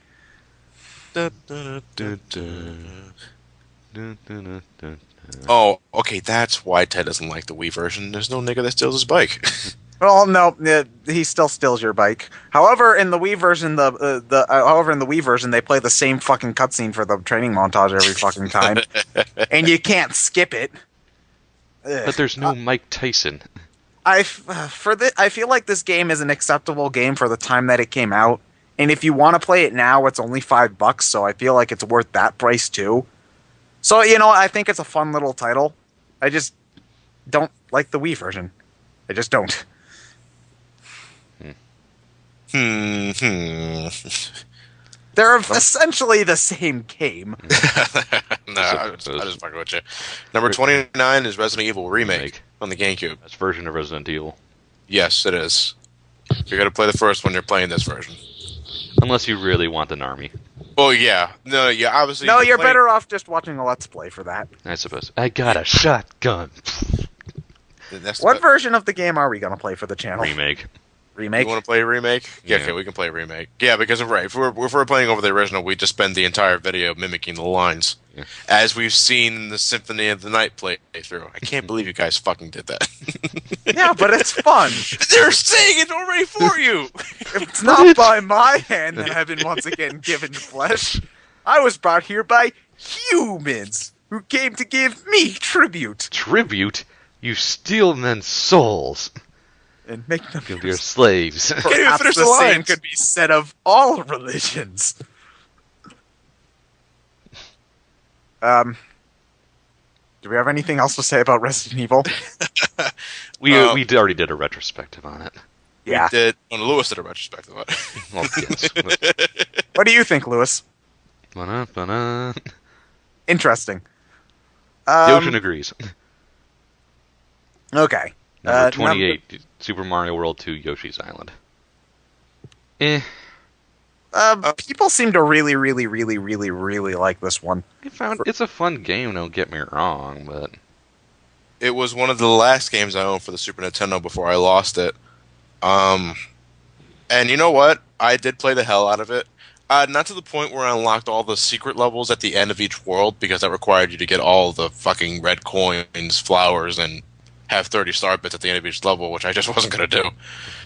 But I remember enjoying the hell out of it because it was a fun platformer to me. Mhm. And then when it was re-released for the Game Boy Advance, it started all over again because there was a time where I couldn't put the game down. it's a fun game, don't get me wrong, just eh. Yeah, it's no Mario World, but it's fun in its own regard. Like the Yoshi games are considered their own series now. Yeah. Well, it's a sub-series. Yeah. I consider like Donkey Kong, Wario, and Yoshi a sub-series of No, Mario. I consider Donkey Kong his own thing. But Well, it takes place in the same universe. Yeah, well, all of them do. Yeah, but you're right, sub-series. I consider, yeah, Yoshi and Wario are sub-series. I just consider Donkey Kong. It's kind of odd because if you think about it, Conker's Bad Fur Day takes place in the same series as same universe as Mario. Because Diddy Kong Racing has Conker, and Diddy Kong is a Donkey Kong character, which is a Mario character. So they take place in the same universe. Huh. So in a universe with Princess Peach, Mario, and Bowser, there's a Great Mighty Pooh sitting around somewhere. Let that sink in your head for a little bit.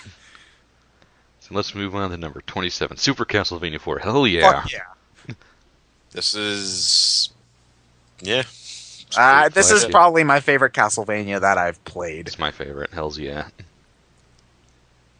I think I made it clear at this point that I consider Rondo of Blood my favorite of the old school Castlevania games. But if Its Super control's so much its better. control is so damn good.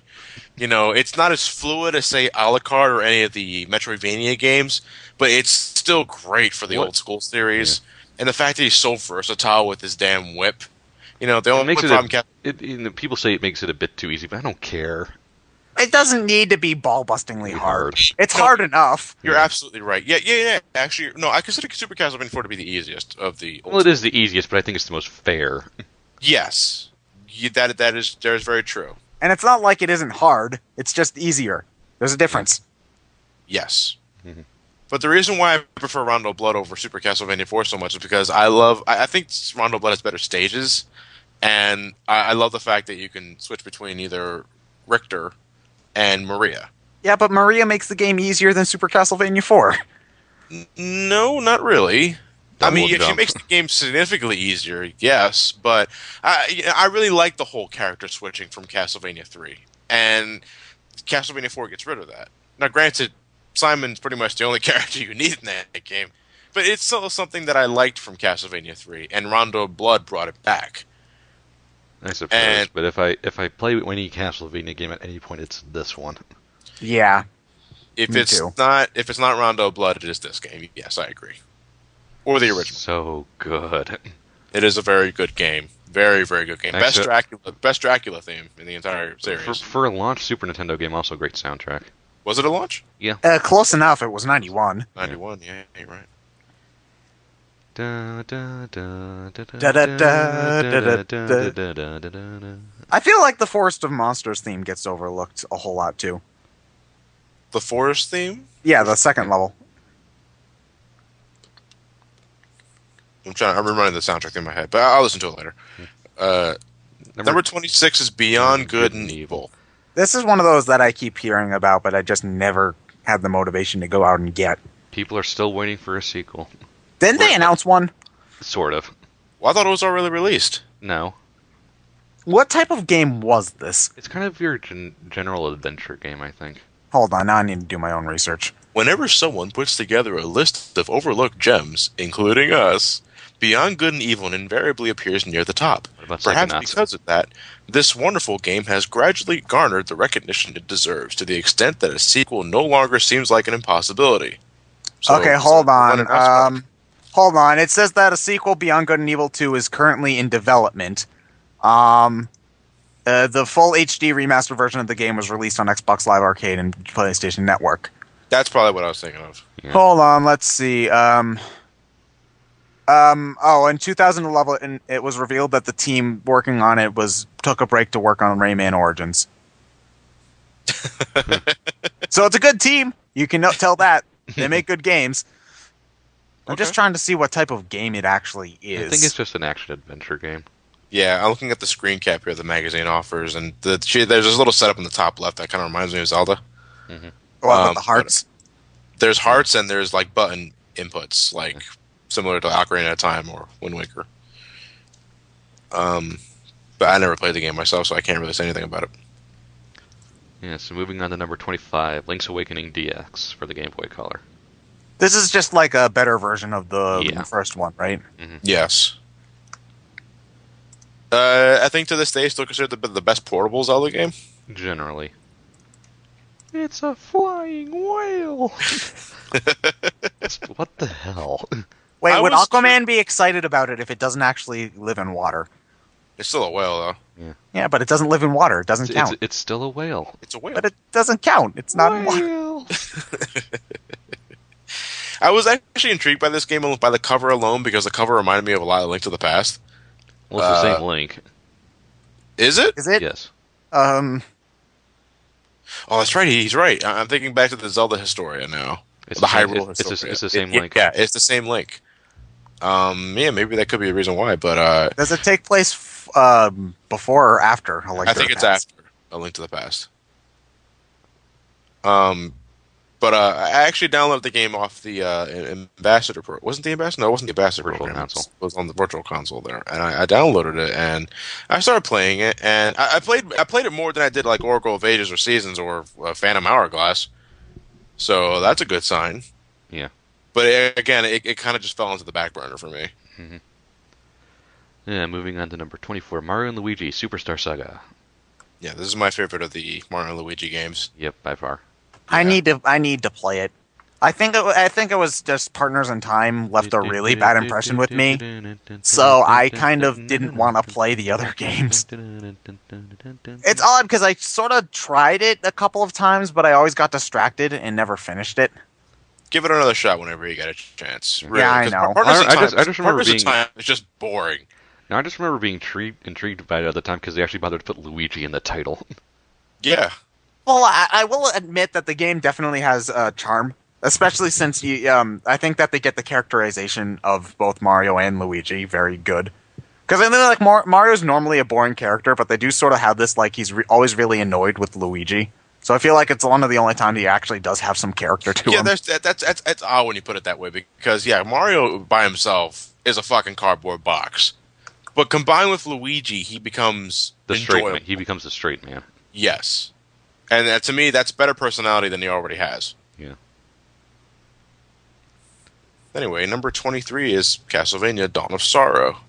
Didn't you say you liked that other one better than this one? No. I like Dawn. Oh, like A Portrait of Ruin. Yeah, I like more than Dawn of Sorrow. I think Dawn of Sorrow is better than its predecessor, Aria of Sorrow. Yeah, because they refined the soul system. And I like Super Castlevania 4 better. Oh well, you can't compare. I don't care. This is Metroidvania, Super Castlevania 4. Okay, fine. I like Symphony of the Night better. Okay, and I agree. Really, they never really got better than Symphony of the Night for me. They come close, and they're still great games, all in their own right. But Symphony of the Night is the one I always go back to. Well, that's why you think it's a better game. Yes.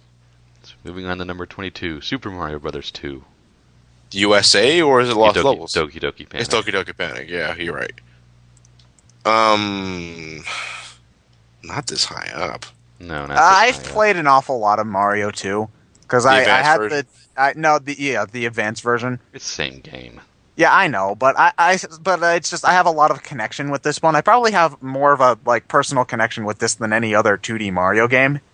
But yeah, it's still really, really high up. It's got its issues. It's got lots of issues I'd actually. put Castlevania 4 over this.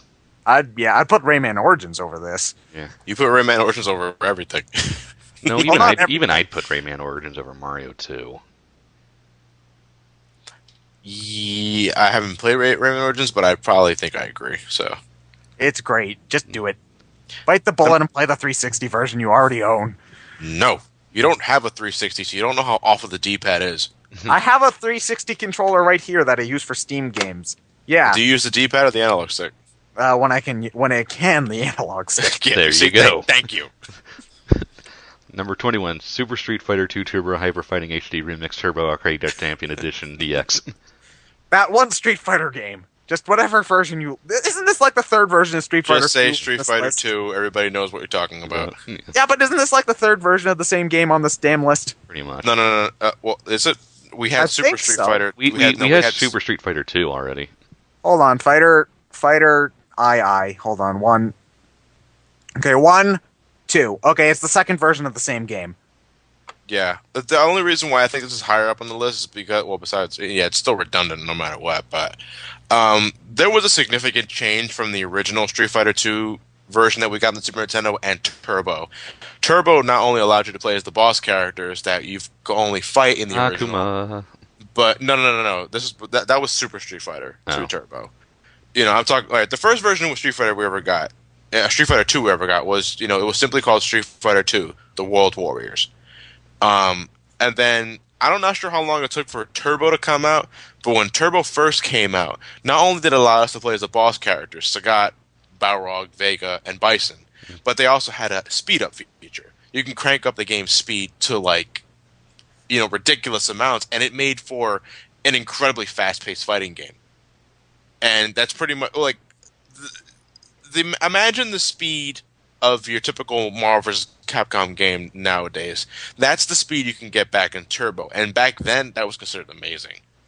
Fast-paced fighting action of a Street Fighter game that you couldn't ask for anything else. And now that pretty much comes standard with any Street Fighter game. Mm-hmm.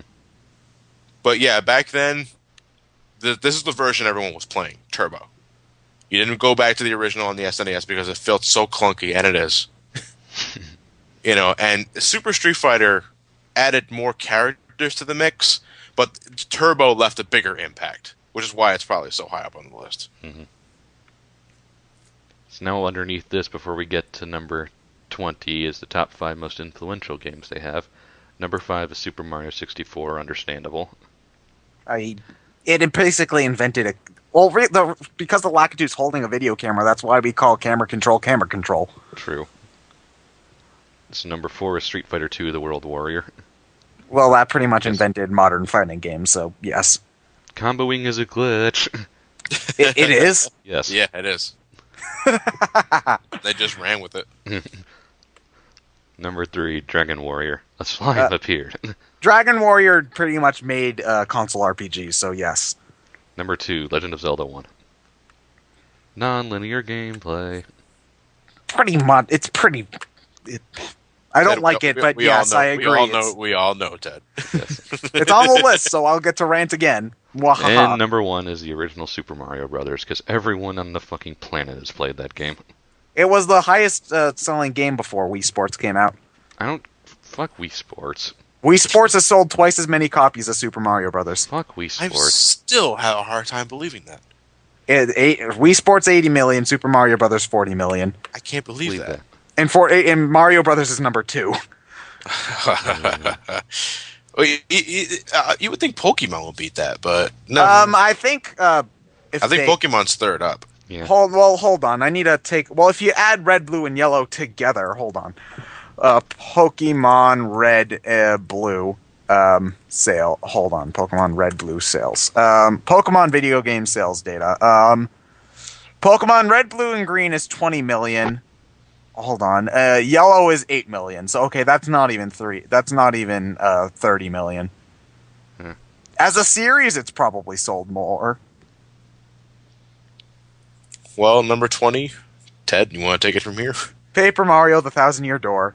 Ah ha ha! My dick. Wait a My minute. dick. Why does it say? It says Nintendo 64 on the magazine. Wrong. It's a misprint. Yeah. Ooh, this is rare. Even in the final issue, they get something wrong. Fuck Nintendo. Power. This is one of my favorite Yes, games. because Nintendo definitely released an N64 game in the year 2004. There's an N64 version of this game. I must go looking. I'll be back in 2 years. Done. Did it done. But this is one of my all-time top 5 favorite games. This game makes heads dig rock hard. Rock hard. Riding on boats. It's amazing, really, because I mentioned earlier how Paper Mario, the first one, didn't really leave a lasting impression on me, and I got pretty bored of it pretty early on. But I got this on a whim, and I gave it a shot, and I just couldn't put it down. After I was enjoying the game. When are we going to get to play Luigi's West to the Waffle Kingdom? I would. It's odd because just random stuff like that is what makes the game so great. Because not only do they have, like, there's random things like Luigi's Quests to the Waffle Kingdom. I want to play that game. And if you talk to all of the NPCs, like, in between chapters, and each one has, like, their own little mini stuff that they're going through. And all of the Trouble Center missions are all really great. This game does awesome world building. My dick. Where's my Paper Luigi where I can go to the Waffle Kingdom? They need to make that. I want that game. I don't know how the hell you'd play it, but I want it. Well, obviously your partners will be doing all the work, and Luigi takes all the credit. Yeah. Red Plazo. I can't imagine what the game would be like though, because it's just like you have to try to throw the squid thing at the statue thing, and then you have to miss so that it lands in the lava and becomes charred when he's walking around. But yeah, Paper Mario Thousand Year Door is very fucking engaging. You know, there was a lot of things I liked about it, and to this day, I still get terrified over the fact that I just saw Bonetail. Is that the name of the first dragon you fight, or is that the one? Hooktail. Hooktail is the first one. Bonetail is the one at the bottom of the pit of 100 trials. I still haven't done that to this day. It's not pointless. perfect.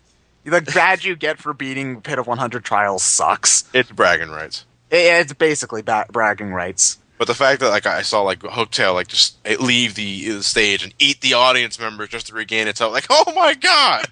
The audience gets such shit in that game. It's just like they either get eaten. Cortez the pirate ghost sucks out their souls. Jesus Christ!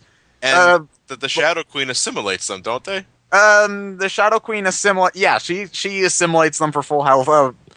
I don't know if this is horrible or goofy, but Lord Crump shoots him out the audience at you as a machine gun. It's just this game is just so great. I love dibs that. For commentary. I call dibs. Yeah, dude, you already called dibs ages ago. I reaffirm dibs.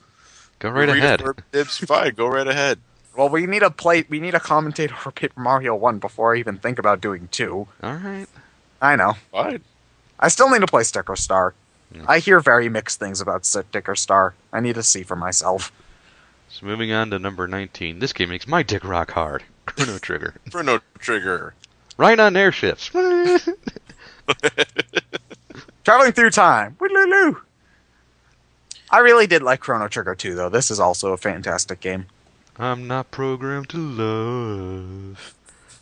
I'll follow you till the end of time. Fucking Robo's theme. Why did you guys have to make the comparison? Because now I can't unhear it. I like Frog's theme better, as he chops a mountain in half. Da, da, da, da. Da, da, da, da, da, da, da, da. You know it's a good game when even the first time I played the game was the PlayStation 1 port, which had all these load times.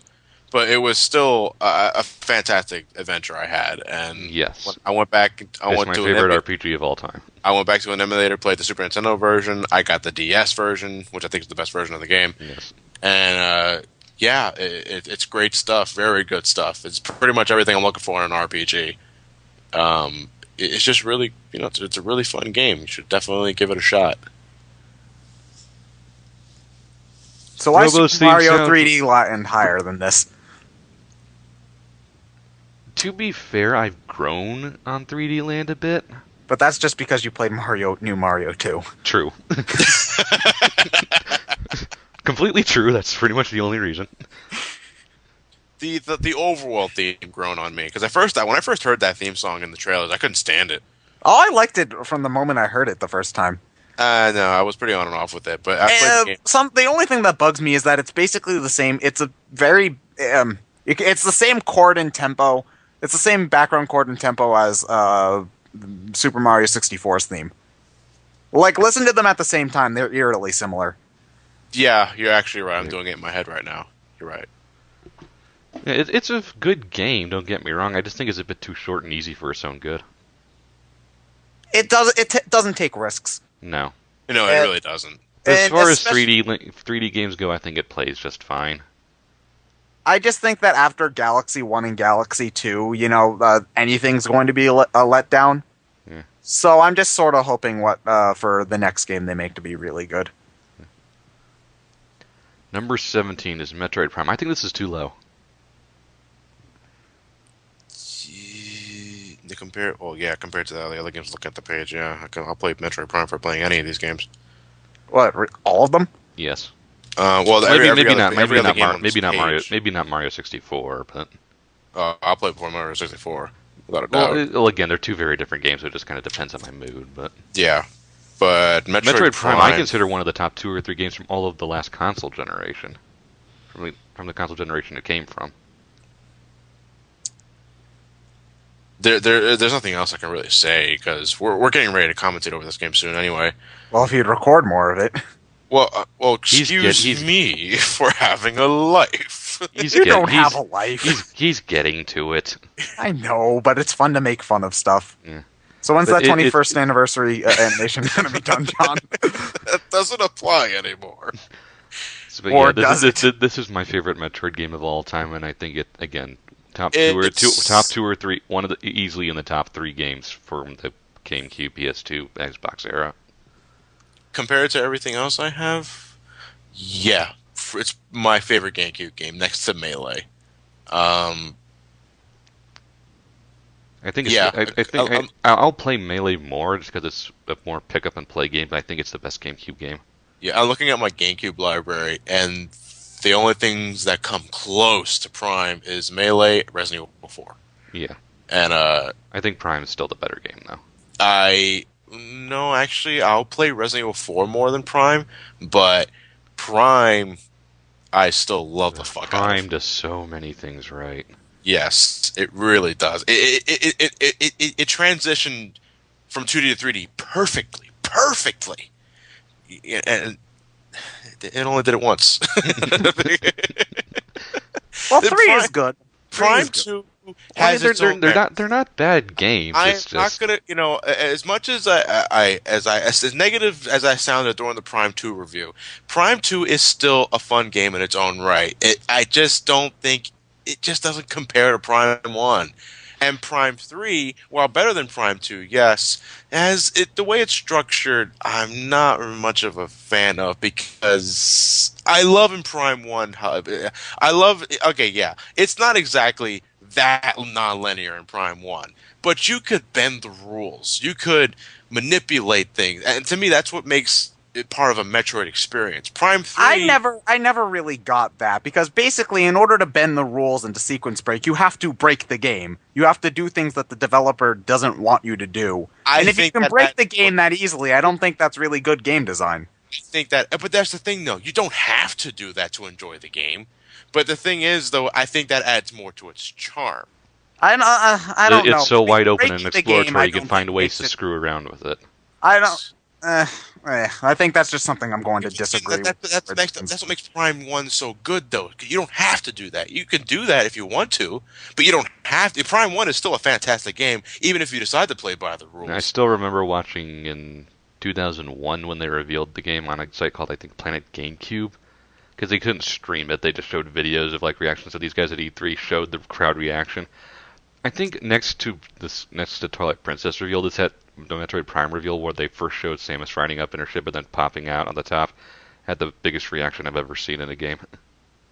I never seen the initial reaction for Prime. Actually, I have to look that up later on. But oh, it got such a huge cheer, and for good reason. But just because we had games like Super Metroid. I know Super Metroid's on this list without a doubt. I'm not even looking ahead of it. I know it's on this list. It has to be. But we had Super Metroid, which in itself is a masterpiece. I like Prime better, but there's the thing though, is like, how do you top Super Metroid? Prime.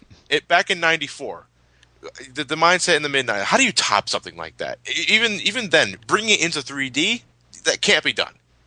Prime came up, and Prime did it well, very well. The thing is, though, when I compare Super Metroid to Prime, a Prime like Ocarina of Time to me requires me to be in the mood to play. Because once I'm playing Prime, I'm not putting it down until I beat it. I'm not going to go out of my way to multitask and play other games because I'm going to focus strictly on Prime. That's also another reason why I've been really reluctant with the footage so far. Is because I've been working on other reviews. I want all of my attention to be on Prime when I'm playing and recording the game. But I have to be in the mood to do it, and I have to make sure I have nothing else to do because it requires my full and focused attention on it.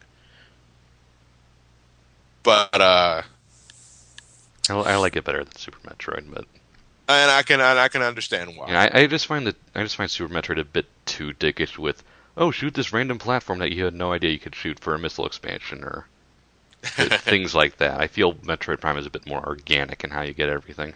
I'll agree with that, but Super Metroid's later, so we can talk about that then. Number 16, Super Mario Brothers.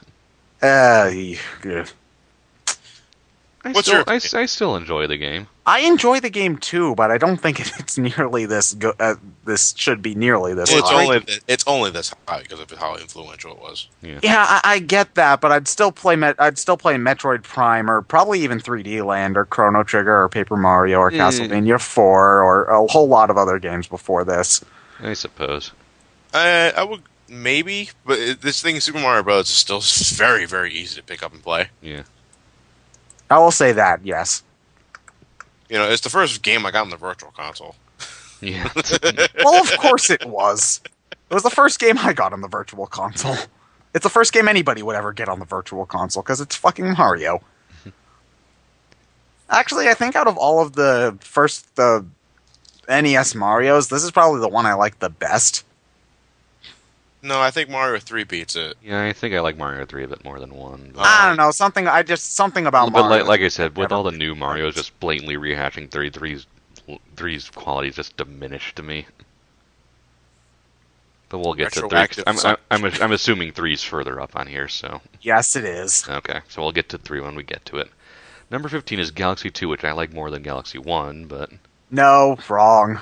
Galaxy 1's better. I like 2 better. 1. 2. I liked what I was playing. I season. liked what I was playing with Galaxy 2, but again, I put it on the backlog because I was just so busy with other things at the moment. But I intend on repicking it up. The thing is that Galaxy 2 I don't want to say it screams cash in because we've had New Mario 2 after it, but it definitely does not seem like it had the same amount of effort put into it as Mario Galaxy. I find a lot of the level designs better. I find Mario Galaxy 1 a bit too schizophrenic in what it wants to do. But I feel like it's more organic in Galaxy 1. Galaxy 2 seems very I don't have the right word for it. But I feel like it's I don't know, just something about Galaxy 1 I like a whole lot better. I think it might have been blasted impression. I think it's just sort of, I don't want to say cohesiveness, but there's just more to Galaxy 1 outside of like the levels itself. Because I like the common observatory and how you see it like get brighter and more people you'll see. It's not just like whenever you beat a level, a random wood person will be standing around on the Starship Mario. The more domes you complete in Galaxy 1, the more Lumas you'll see flying around. So it's not something that they call attention to, it's just something that's there. And then there's also like the storybook, which has nothing to do with the game, but I still like them actually trying to put some backstory into a Mario game for once. Miyamoto hates it. Fucking Lubba. Fuck you, Lubba. Too much story. Fuck you, Fuck you, Lubba. If I wanted to turn off the game, I'd turn off the game. Okay? Fuck you. Fucking purple fuck. Fuck. Patrick Star. Well, number 14 is Super Mario 64. Hells yeah. I thought you said you liked Galaxy 2 better than Mario 64. A little bit, but I have so much more nostalgic connection to 64. But they've got the nostalgic connection to 64 in Mario Galaxy 2. For one level. Look, 64... I played plenty of Super Nintendo as a little kid. But 64 is what got me into gaming. You know what? I might have had the same opinion as you if I had an N64 back when it first came out, but I didn't. I didn't jump into 64 until the early 2000s. Because I didn't get a PlayStation, my parents got me an N64. And this is the game that got me into gaming. I played so much of this game. Banjo-Kazooie's better. That still pisses me off, because neither one is on this list. And the second one's like my favorite game. Hey, Ted. What? Robots!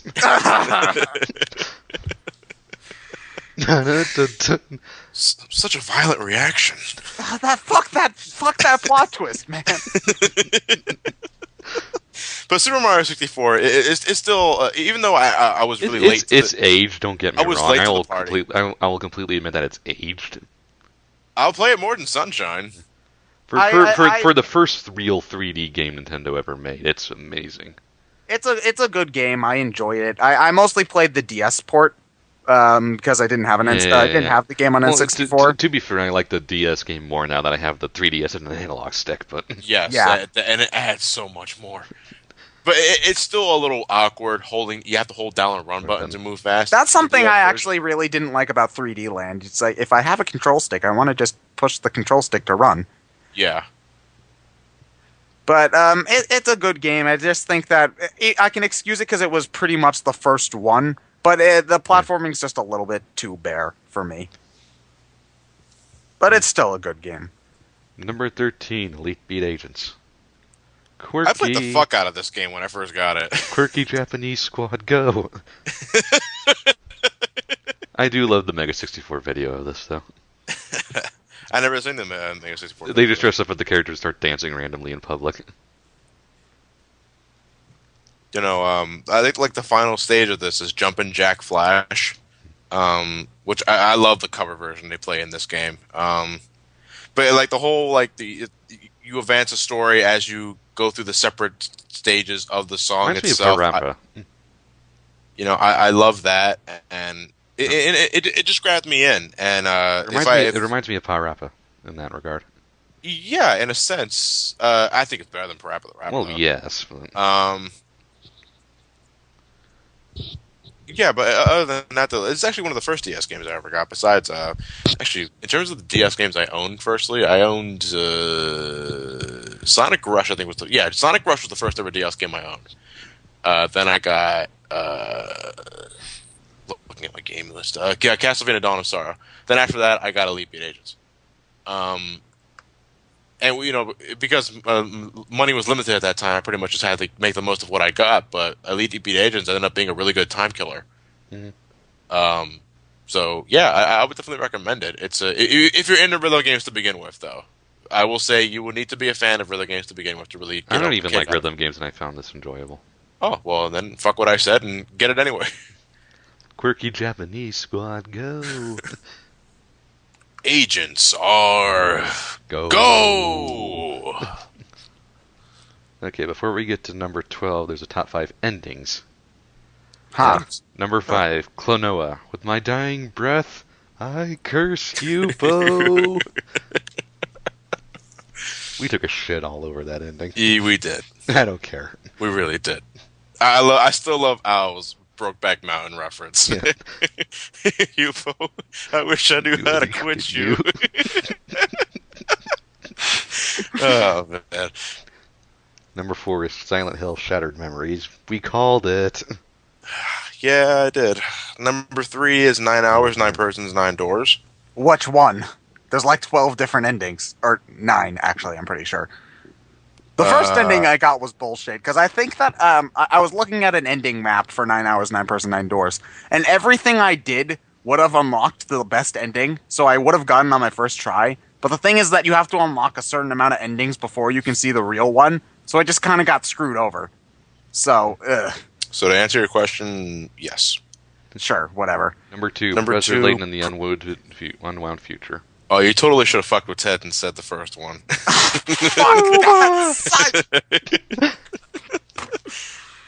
Professor Layton in the Unwound Future. That's the time travel one. That's the third Actually, one. That's the third one. Okay. And number 1 is Metal Gear Solid Snake Eater 3D. Those are random choices. Well, I do really, That seems like a rather arbitrary list. I do really like Snake Eater's story and ending. Yeah, it is a good story. But me and the boss used to make bad puns together. His headband just says, "I heart boss." Let's destroy the Shagohod. Russians.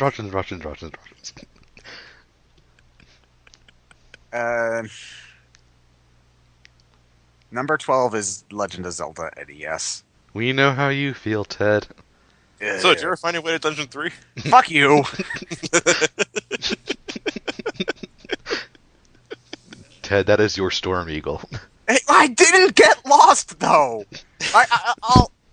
I'll concede that the playthrough itself was full of fail, but I didn't get lost! You Ted, got lost. Your bad playthrough supplied hours of entertainment, so I don't care. I still think I still think that playthrough has my best laugh ever. Still, I won that bet. You can die by the fires, but never get killed by Dig Doggers. Don't get killed by Dig Dogger. Me just cracking up. I think that's one of my best laughs ever. Oh man! So anyway, if we do Zelda 2, we got to get Matt back for that because I really did like him in the Zelda 1 commentary. Anyway, my hate for that game can fuel an entire European nation. But number 11 is Ryan's favorite Zelda game, Skyward Sword. Let's for the next list of games, let's actually take time to read the description and see what they say. Let's start with Skyward Sword. Built from the ground up for Wii, Skyward Sword realized the potential of motion other titles and stood out as one of the console's most beautiful games. It also boasts some of the best storytelling in the series, as well as our favorite take on the Zelda character to date. Tetra's better. So, Skyward Sword. I haven't played this one, so it's all you guys. Well, I bought it launch day. I actually bought it about 10 minutes before the GameStop closed because I was just getting off my shift back when I was working at Wawa. And, yeah, I spent quite a while in the beginning because of all the World's longest intro. Worse than Majora's Mask? Oh, far worse. Yes, this is probably the worst in terms of all the Zelda games. And I pretty much stopped after the first dungeon. Ugh. The dungeons are fantastic. Why is it plotted down with so much overworld crap?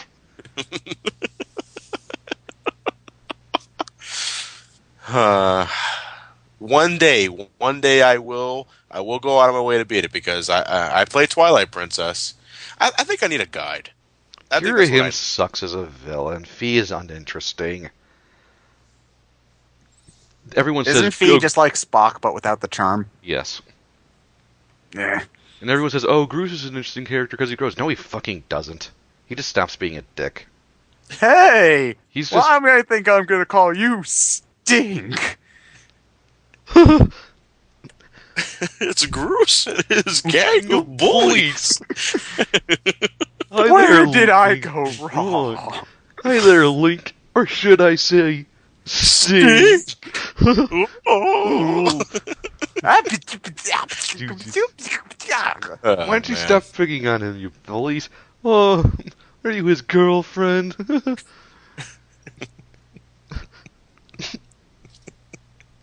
You get more enjoyment out of the parodies of Skyward Sword. Yes, I do. The game itself. Oh, that's pretty low. Yeah. One day. I gotta get a guide, though. I especially like editing the clips where Groose flies onto Link when they're falling to the ground. Or they just edit his face with other people. You hear Groose screaming, you turn to Link, he turns back up to see, Edit it with Morshu's face from CDI. Ah! But yeah, the dungeons are so great in Skyward Sword. Why does the rest of the game suck so hard? We may never know. One day for the comment. Do you want to play it for the commentary, or do you want me to do it? Let's wait I'll till do we it get. if you really don't want to. Let's wait to decide until we get past Twilight Princess. All right. I think you'll be ending up doing it, but We'll see, because it'll be a very long time before we actually get to the game. Hey, I punted Gen 4 responsibilities out of my way. You can do the same for one game for your favorite series. I'll tolerate the hell out of it. we'll see when we get to it. See what happens. I first need to beat the game to get an overall opinion over it. So, all right, number 10, Resident Evil 4. Evil 4. Best Resident Evil game. Fuck yeah, love this game. But first, the description. Leon's arrival at the first village. Period. Facing off against Oh, okay, I get what they're doing. Facing off against El Gigante, the minecart ride. Going knife to knife with Krauser, hearing the merchant tell you to buy at a high price. Resident Evil 4 is packed with one memorable moment after the next, delivering an ambitious reinvention of survival horror that blew away even our sky-high expectations. That accomplishment is even more impressive given the game's long, tumultuous development cycle, during which the creative team experimented with 4 different approaches that were ultimately scrapped. Resident Evil 4 beta still looks awesome. The final product is incredibly immersive and masterfully paced, and a number of big-name developers have cited it as a major influence of their work. It's just a shame that director Shinji Mikami ended up having to cut off his own head. I have the Wii version sitting right in front of me, and I still have not played it. Play it. Until you've done the finals, though, right? I don't have the Wii here. I had to leave it at home because my brothers wanted to play video games. Go back to your house for winter break and play it. Game, Ted. You're missing out tremendously. This is such a fucking fantastic game. Yeah, What's going on? It's a great game. It really is. It really, really is. I clocked in so many damn playthroughs with Resident Evil 4. GameCube, PlayStation 2, Wii. 360. Oh, okay, so John, you claim that you played the GameCube version so much. Pixar, it didn't happen. Oh, fuck you. I see what you did there. Damn you, man. I can't believe I gotta do that all over again. I think I had like 96 playthroughs on the GameCube version. What, really? Yeah. How long does a playthrough take? He had the hand cannon. No, you see, that's the thing, though. That's counting special run-through playthroughs where you get the special weapons and all that. I'm skipping cutscenes, obviously, because I just have so much fun playing through the game. He had the hand cannon. Is that the best weapon? Yes.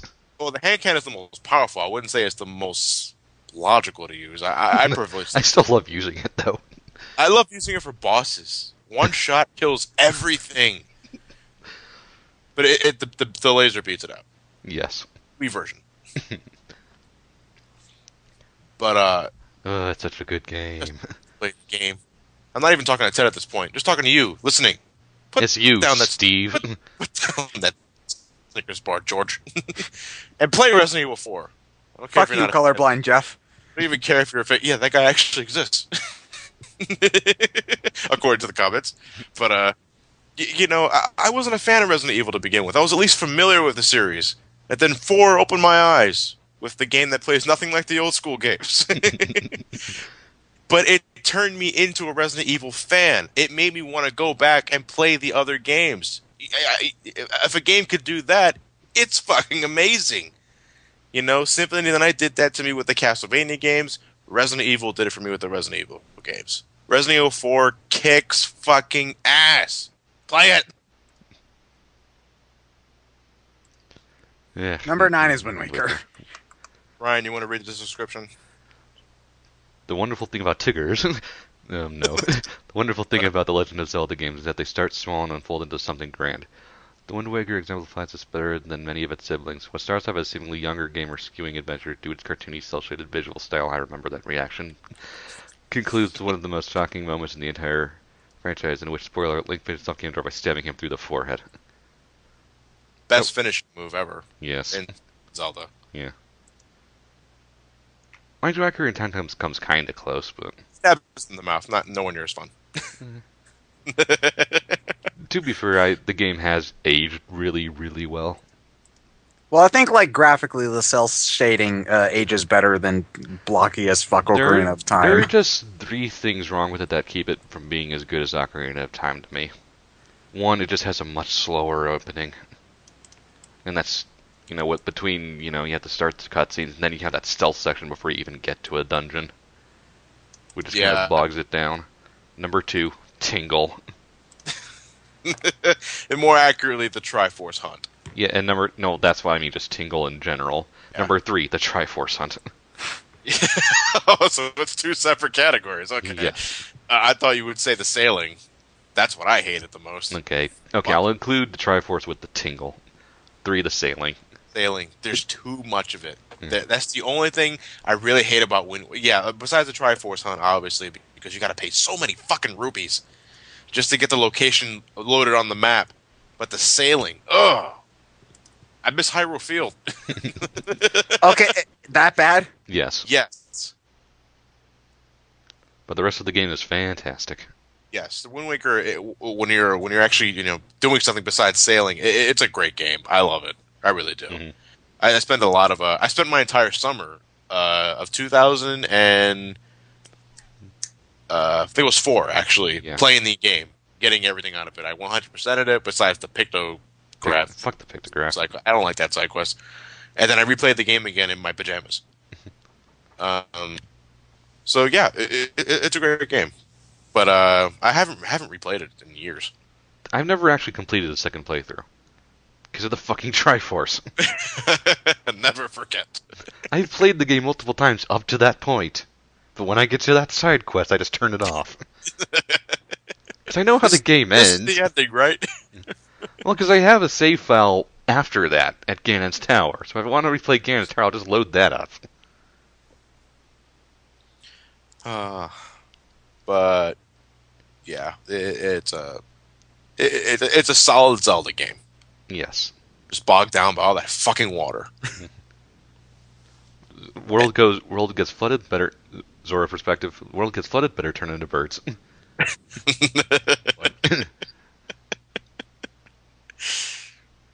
Number 8, Super Metroid. The first 2 Metroid games are great and all, but if ever, I'm sorry, let me reread that. The first 2 Metroid games are great and all, but if ever a sequel refined the concepts and mechanics of its predecessors, it's this one. Slowly building up Samus's repertoire of abilities as you explore Zebes is extremely satisfying, and the game features some of the most exciting boss encounters on the Super Nintendo. It's a testament to this title's longevity that nearly 20 years later, people are still playing the game to find the fastest path throughout the adventure. See, like I said earlier, breaking the rules adds more to the game's charm. I still like Prime better, but Super Metroid, fuck yeah. Prime.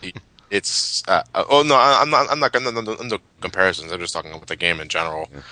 But yeah, I don't agree about the charm in the, because people don't find charm in like Sonic 06's glitches where you can break the rules in that game. But for some reason, doing things that you're not supposed to is a good thing for this game. I just don't get that. How is bad game design a good thing? It's still wonderfully constructed, Ted.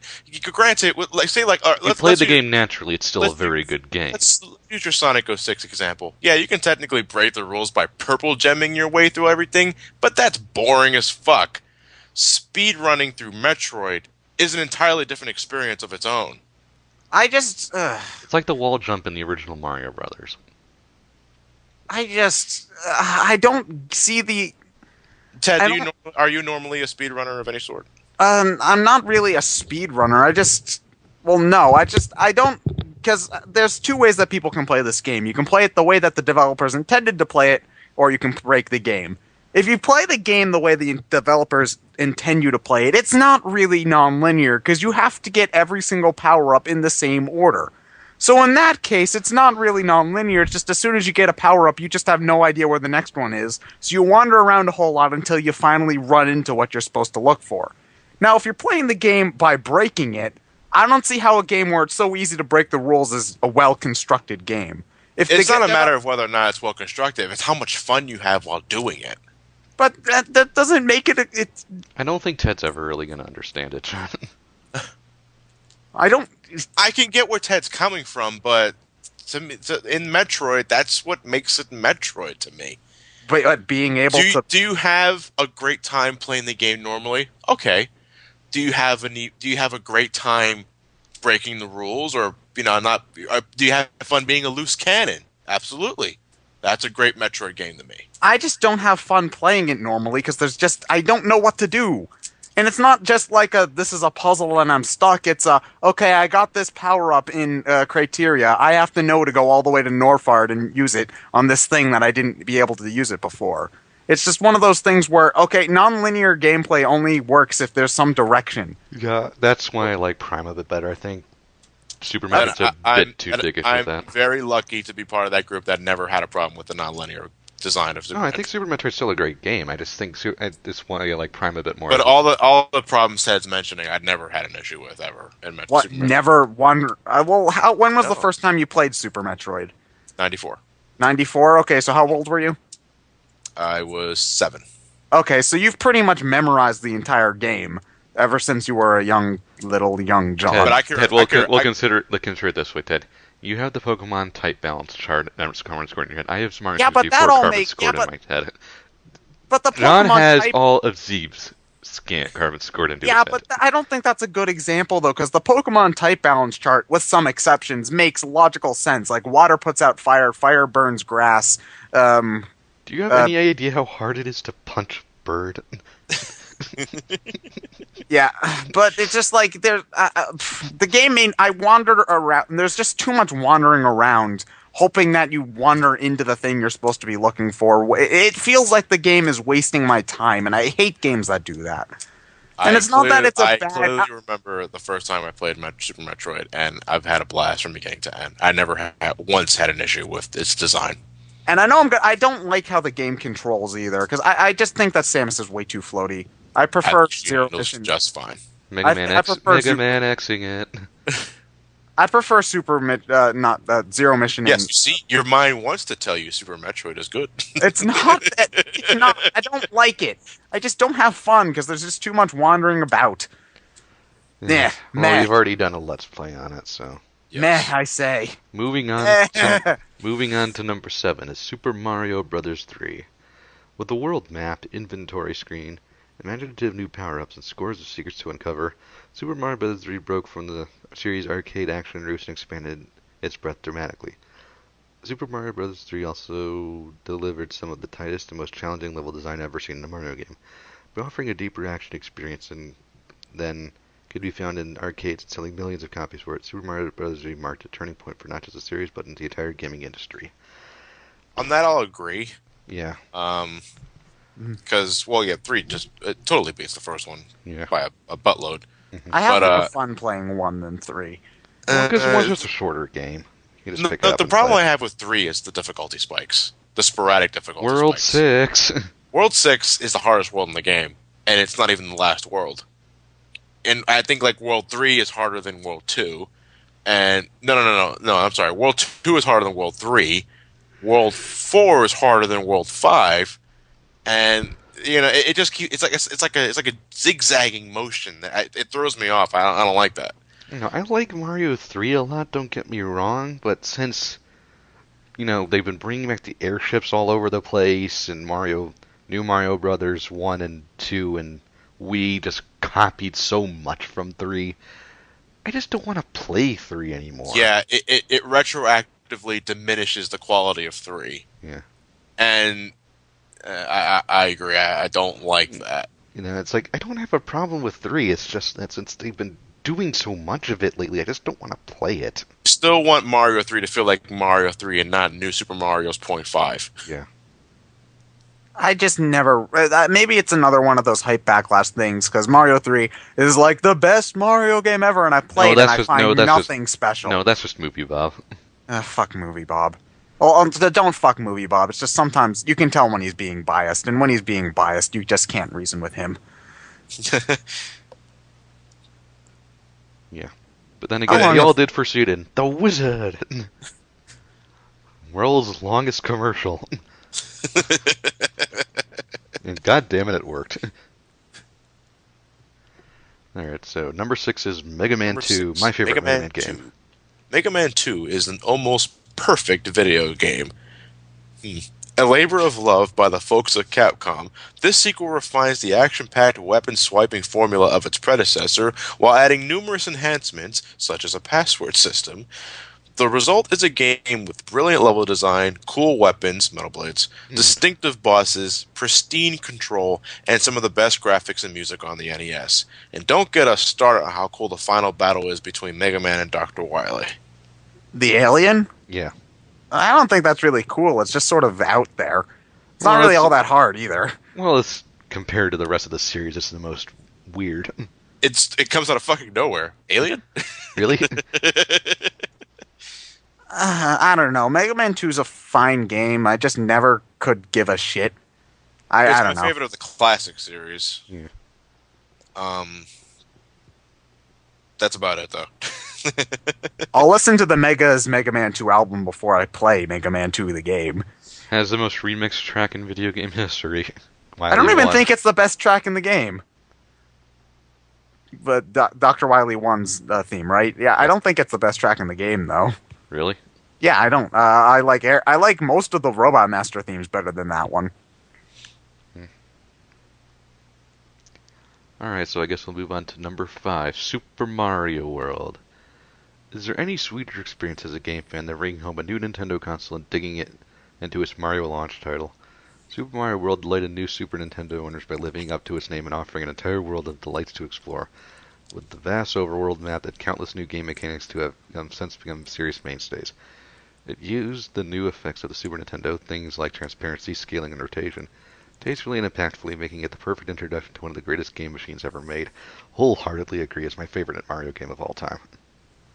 It is my I can't say favorite Mario game, favorite 2D Mario game without a doubt. I'll go to favorite 2D Mario game, because 2D and 3D games are very different. Yeah. I don't think I can say I have a favorite Mario game. Yeah, favorite 2D. But Mario World comes pretty damn close. I like Mario World an awful lot, too. I love this game so much. I do. I think this is the one game Mario game I clocked the most time in. You know. Well, why do you think you and I are going to race in it eventually? Oh, one day. One day. How about you have Elliot race? He wouldn't break 100. He wouldn't break 100. Well, I have Do this you know what the theory- sad? Do you know what the sad thing is?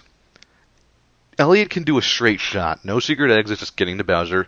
I could probably 100% it before he beats the game. You know, I actually have a theory that by putting John next to Elliot, and John's really good and Elliot's not, I think that just sort of creates a juxtaposition where Elliot looks worse than he actually is. He didn't break 100, Ted. Yeah, but that's because he's so intimidated by your presence, John. He doesn't give a shit what I think. Or does he? He doesn't. Jed? He How about you have didn't. Elliot and Lewis race and see what happens? Lewis would win. Lewis would win. No, but then again, he's a severe klepto. Yeah. He'd be too distracted trying to collect all the coins. Like I said, I Never could ha- probably make sure it's not Lewis playing New Super Mario Bros. 2. like Okay, that I wouldn't be said, I fair. could probably 100% the game before Elliot actually finishes the game normally. I wouldn't have a hard time believing that. Poor Elliot. Gets so Look, much shit. Why do you He's why do just- you why do you he- think why do you think the Elliot call is It's two things. It's both against and for Elliot. One, Elliot his genre is just not platforms. He just doesn't do platforms very well. Secondly, though, he agreed to play the game. If he didn't want to play the game, he would have said no, and I would have moved on. I would have had Matt play with me because Matt actually did want to play the game. But I asked Elliot because he was with me for Mario 1, 2, and 3.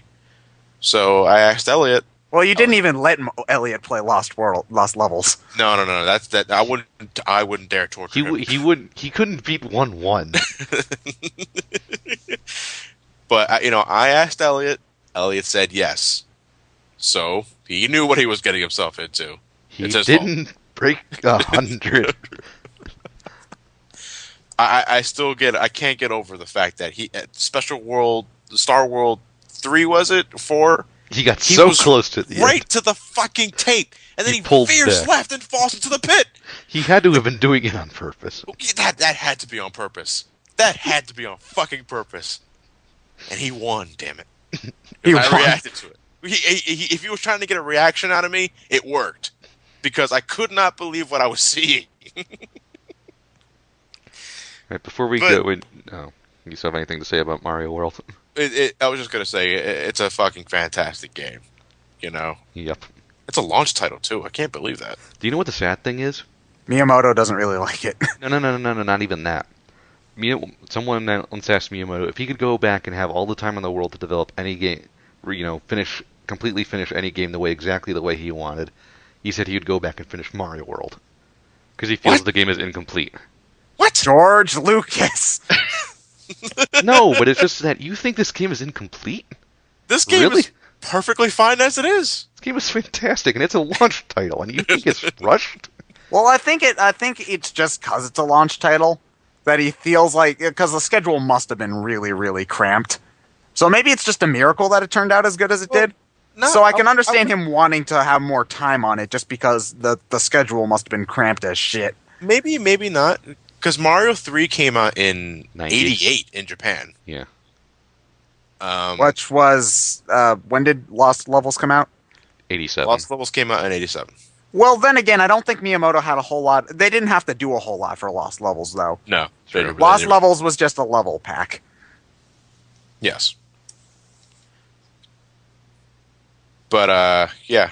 Number 4. Now, Final Fantasy. before we go any further, there's the top 5 franchises. Oh, right. I didn't even see that. They just have it listed by number of games. So number 5 is Castlevania, 4 is Final Fantasy, 3 is Mega Man 2, Zelda, 1 Mario.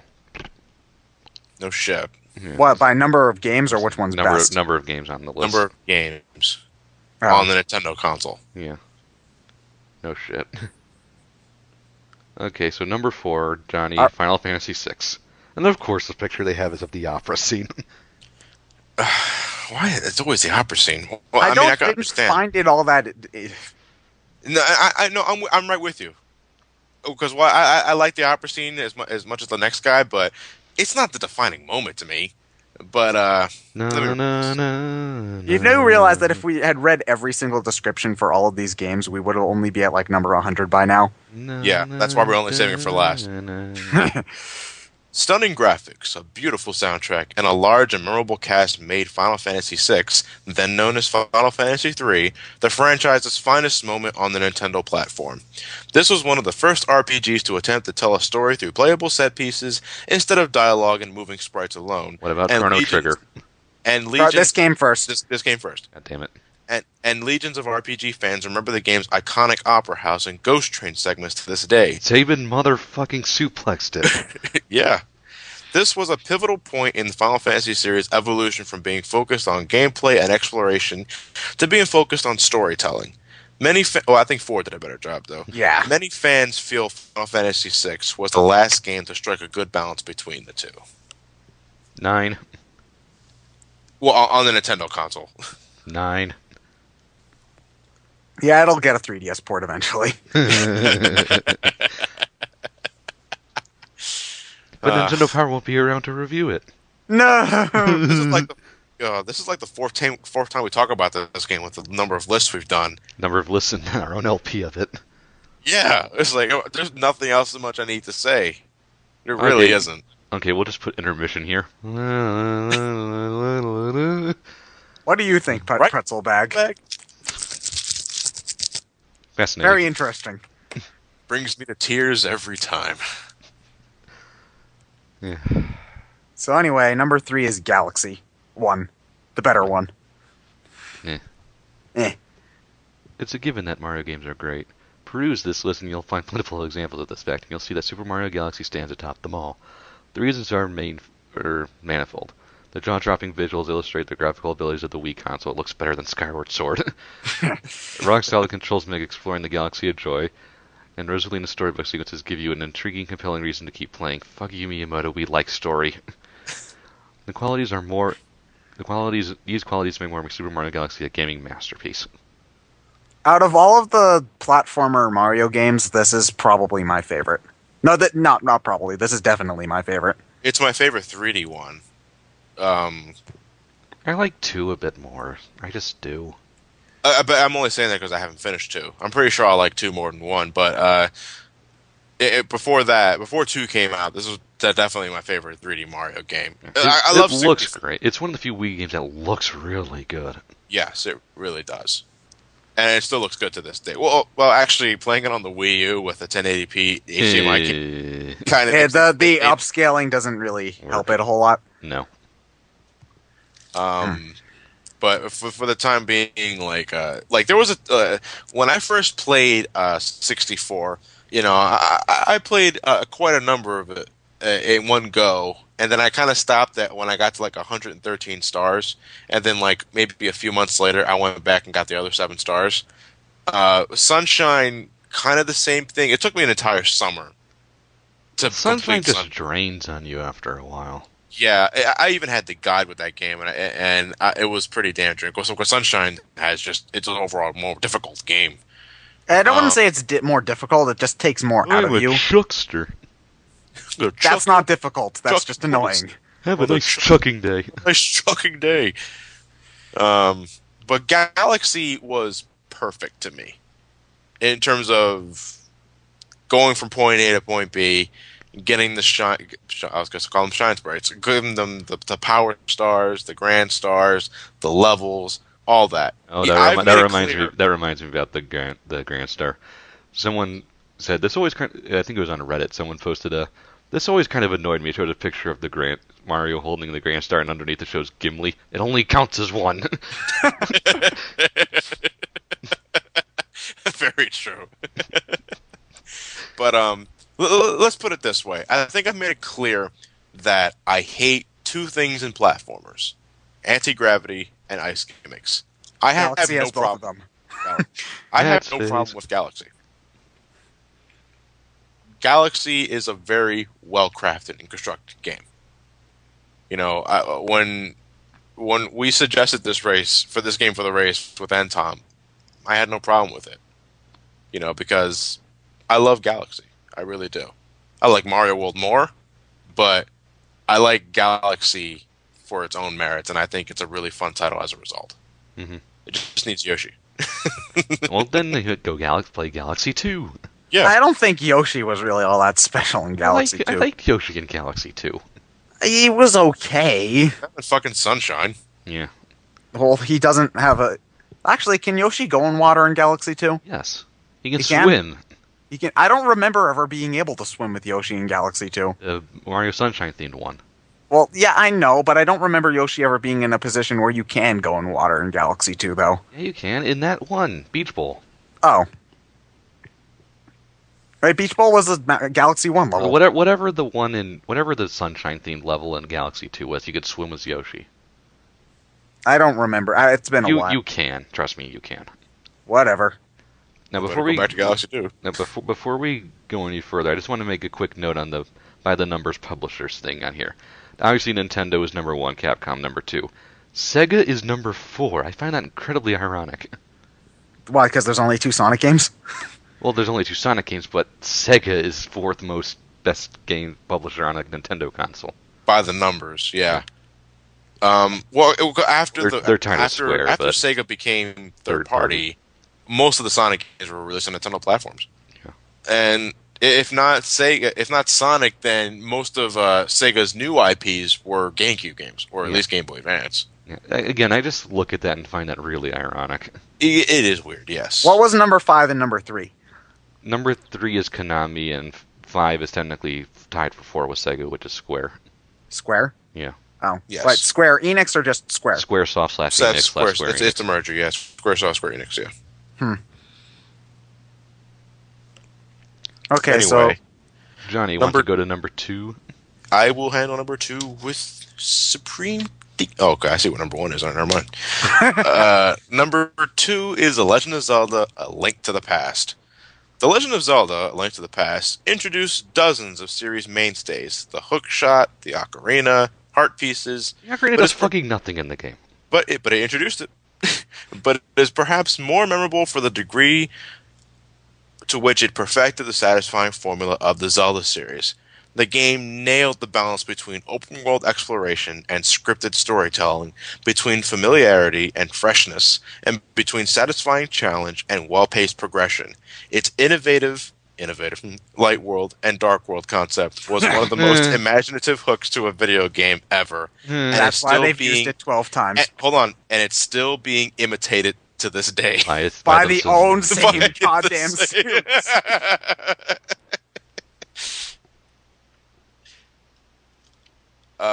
Link to the Past. I love you so. Do you like it better than Super Metroid? No. Super Mario World? No. Final Fantasy VI? No. Okay, then why is it doing so goddamn high? It's my favorite Zelda game. Yeah.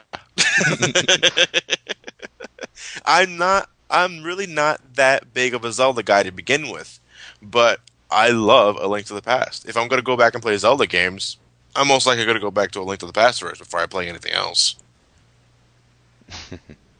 And that's pretty much how I can put things in perspective for you guys, because it's not like I'll get a boner for every Zelda game that's announced.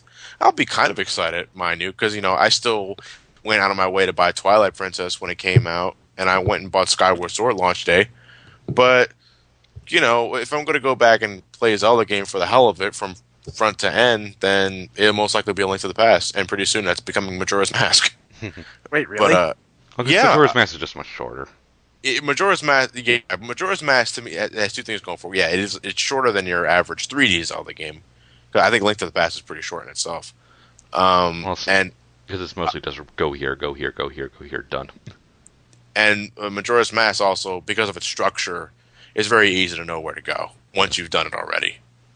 I can hold the same thing with Link to the Past. So yeah, that's pretty much it.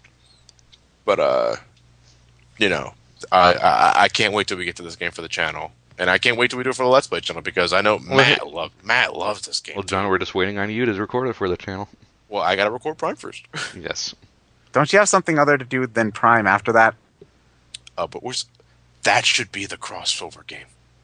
What crossover game? With Hellfire? With Hellfire. Michael Jackson's Moonwalker. Right. It's short. It's bizarre. Yeah. We should do that. We should shoot that to end time later on. Not now, because it's like 2 in the morning. I'm sure he's watching. Yeah, we should definitely do that later on. Oh. But yeah, personally my favorite Zelda game, but pretty sure Ryan will disagree, because number 1 coming is The Legend of Zelda: Ocarina of Time. Woo! Nah. Ooh. Ryan, Nah. You just suck at it, Ted. It's not that I suck at it, it's just a meh game. You got lost on the way to Dungeon 3. Wrong game! I never got lost in Ocarina of Time. I just found it meh. You can hear all of my bitching in the playthrough itself. But I feel like it's a game that's been just overblown to shit. You should know by now just not to question me. Well, excuse me for being curious. Oh, you should have totally said, "Excuse me, princess." That would have fit with the Zelda motif. Yeah, but he's not a girl. You could treat him like one. Right, you know what? This list is bullshit. Faces of Evil was totally number 1. Yeah. I'm going to go ahead and read that paragraph there, Ryan. With gusto. Oh, fancy word. You get 12 vocab points.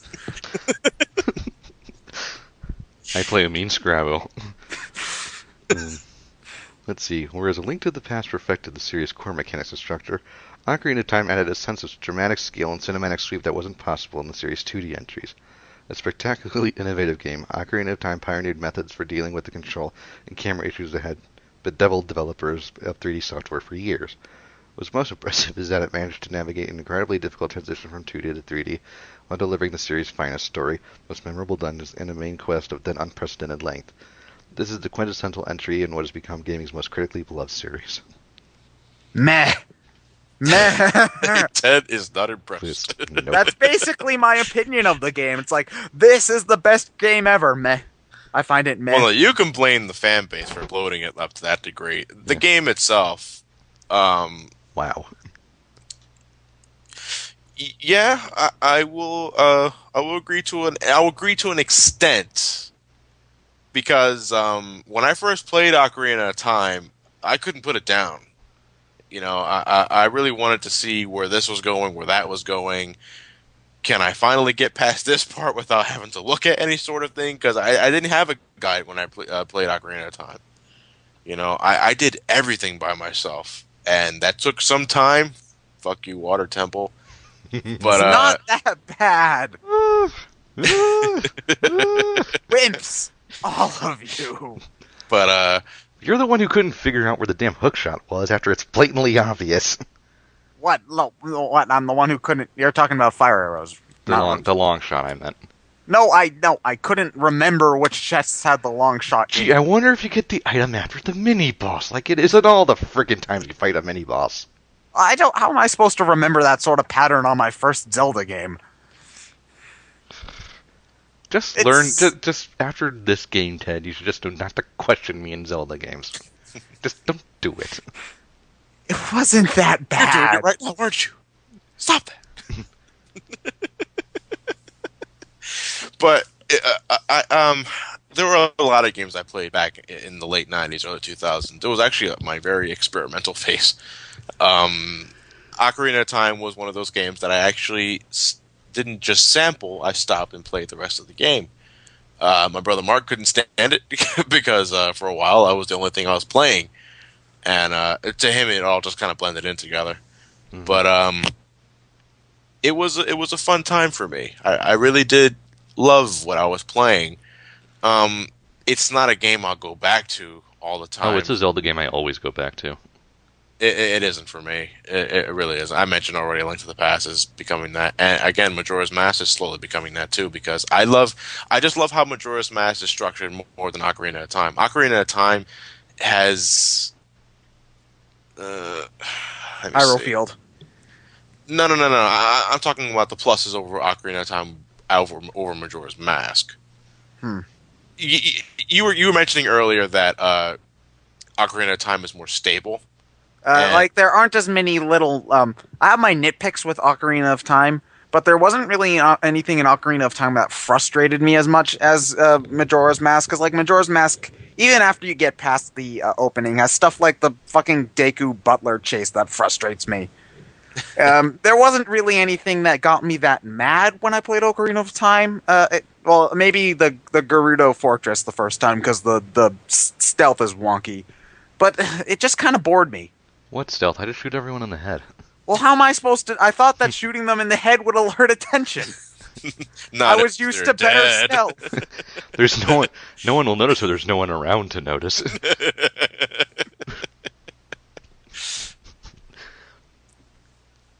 But it's weird because I enjoyed what I played, but it didn't exactly stick with me. You know, I'm pretty sure you all have that game where, yeah, I had a good time playing that. Not something I'll revisit all the time, but I had a good time playing it. You know, it's not like Mario World to me. It's not like Link to the Past. It's not like Super Metroid. It's not like Chrono Trigger. It's not like Final Fantasy 6, 4, all that stuff. I go back and replay those games all the damn time. Ocarina of Time. I play while Ocarina of great- Time at least once a year. Yeah, at this point, it's a matter of preference, really. Some people will say call it the greatest game of all time. Other people think you're full No. of shit. Thank Thank you, Ted, for proving my point. I don't think it's full of shit. I just think it's overblown to shit. No. The people that say it's the greatest game of all time is full of shit. Oh, yes, I agree. Not the game itself. No, I'm talking about the game itself. I'm just talking about the people's opinions over shit. You know, but at this point, you can only agree to disagree. You know, if Ryan said it's his favorite game of all time, is it? No, No. Do you have a favorite game of all time? depends on my mood. Okay, you're just like me then. Okay, when you're in the mood for Ocarina of Time, what's better? Nothing. Oh. Okay. If We I'm all in the have mood for an that. RPG, I'm playing Chrono Trigger. If I'm in the mood for a more open world game, I'm playing Prime. If I'm playing a straight up platformer, it's either 64 or Mario World. You know, it just really just depends on what I feel like playing. If Well, I'm you in- know what, Ryan? Your opinion is wrong. You don't actually really like Ocarina of Time. You're just tricking yourself. I love Ocarina of Time. No, you don't. Because Oh, my he's opinion's already- better he's than al- yours, so you don't actually believe in your own opinion. He's already in stage 4. Ted, do you know what I had to say to that? What? Oh, Banjo-Tooie's not on the list. Fuck this list. No. Go to- No, I wasn't gonna say that. What? Dungeon 3? Robots! Fuck. Actually, I don't want to say fuck this list. It's just kind of a... I don't want to... This list is weird. It's very weird. Better than Adventure 2, though. What, the game or the list? I'll let you decide on that. Yeah, this is a really weird list, but you know what? This probably is the longest fucking list we've ever done. We've been in this call for 10 hours. Ew. Jesus Christ! It's 2:30 in the fucking morning. What? I have to get up at 8. Me too. Oh, we should probably add this. I guess we really are Nintendo fanboys. Yeah. Lewis was smart to have dropped out early. Yeah, it really was. Nintendo Power on the side, final issue. Well, it was fun, Nintendo Power. It was Thanks for the memories. fun. Thanks for a lot ending of it out on pictures. a Nestor comic. Yeah, and you know, And making us all feel old. sad to see you guys go. Really, we really are. And well, it was only a matter of time. That's what the internet does to publishing magazines and shit like that. It's only a matter of time for Game Informer goes under too. And EGM And no, EGM already went on, didn't it? oh right, you're right. My bad. Game Informer better go under. It's going to. No one trusts it. What's your deal, Game Informer? They gave Sonic 06 a 6 and rated it higher than Secret Rings. And Unleashed, I think. Yeah. No. That was GameSpot. Yeah. GameSpot scored lower than 06. Damn. But yeah, sad to see you go, Nintendo Power. It's sad to see you guys go. I need to pick up the final issue at some point. Just Yeah, go to a but- grocery store or something. It also has this nifty little Nintendo Power poster. Yeah. It has pretty much a image of every single issue they Cover. ever released. Yep. So yeah, well, it was fun. It was a good list. Thanks for all the memories, Nintendo Power. I want these MP3s when we're all done here. I'll get them to you tomorrow or today, I guess. But Do it today. I want something to listen to when I'm cleaning up my house. yeah, I'll get them to you when I can, okay? Yeah. Well, hope you guys enjoyed this longer than necessary podcast. We'll see you Yes. guys next week for Leaf Green because they will be up at that point. Yes. Really? Do you have any final words to say, Ted? I don't have the... It's weird, because I don't actually own the issue myself. I've been looking at a list that somebody just copy and pasted the list It's onto their sad. blog. It's sad to look at. It's not really real to me because I don't have it with me. But I do It have a lot hurts of... in a way. Nintendo Power was pretty much my first introduction to gaming. Because I think the when I started subscribing to Nintendo Power was when I first really started considering myself a video gamer. So it's just, even though I haven't subscribed in a while, it's sad to see it disappear like this. So yeah. Yeah. Guess the only thing I have to say left is robots. I need to go to sleep. Turn the thing off. 1 month later, psych, Super Nintendo Power. Oh, you. My body is ready, Reggie. Have a good night, everybody.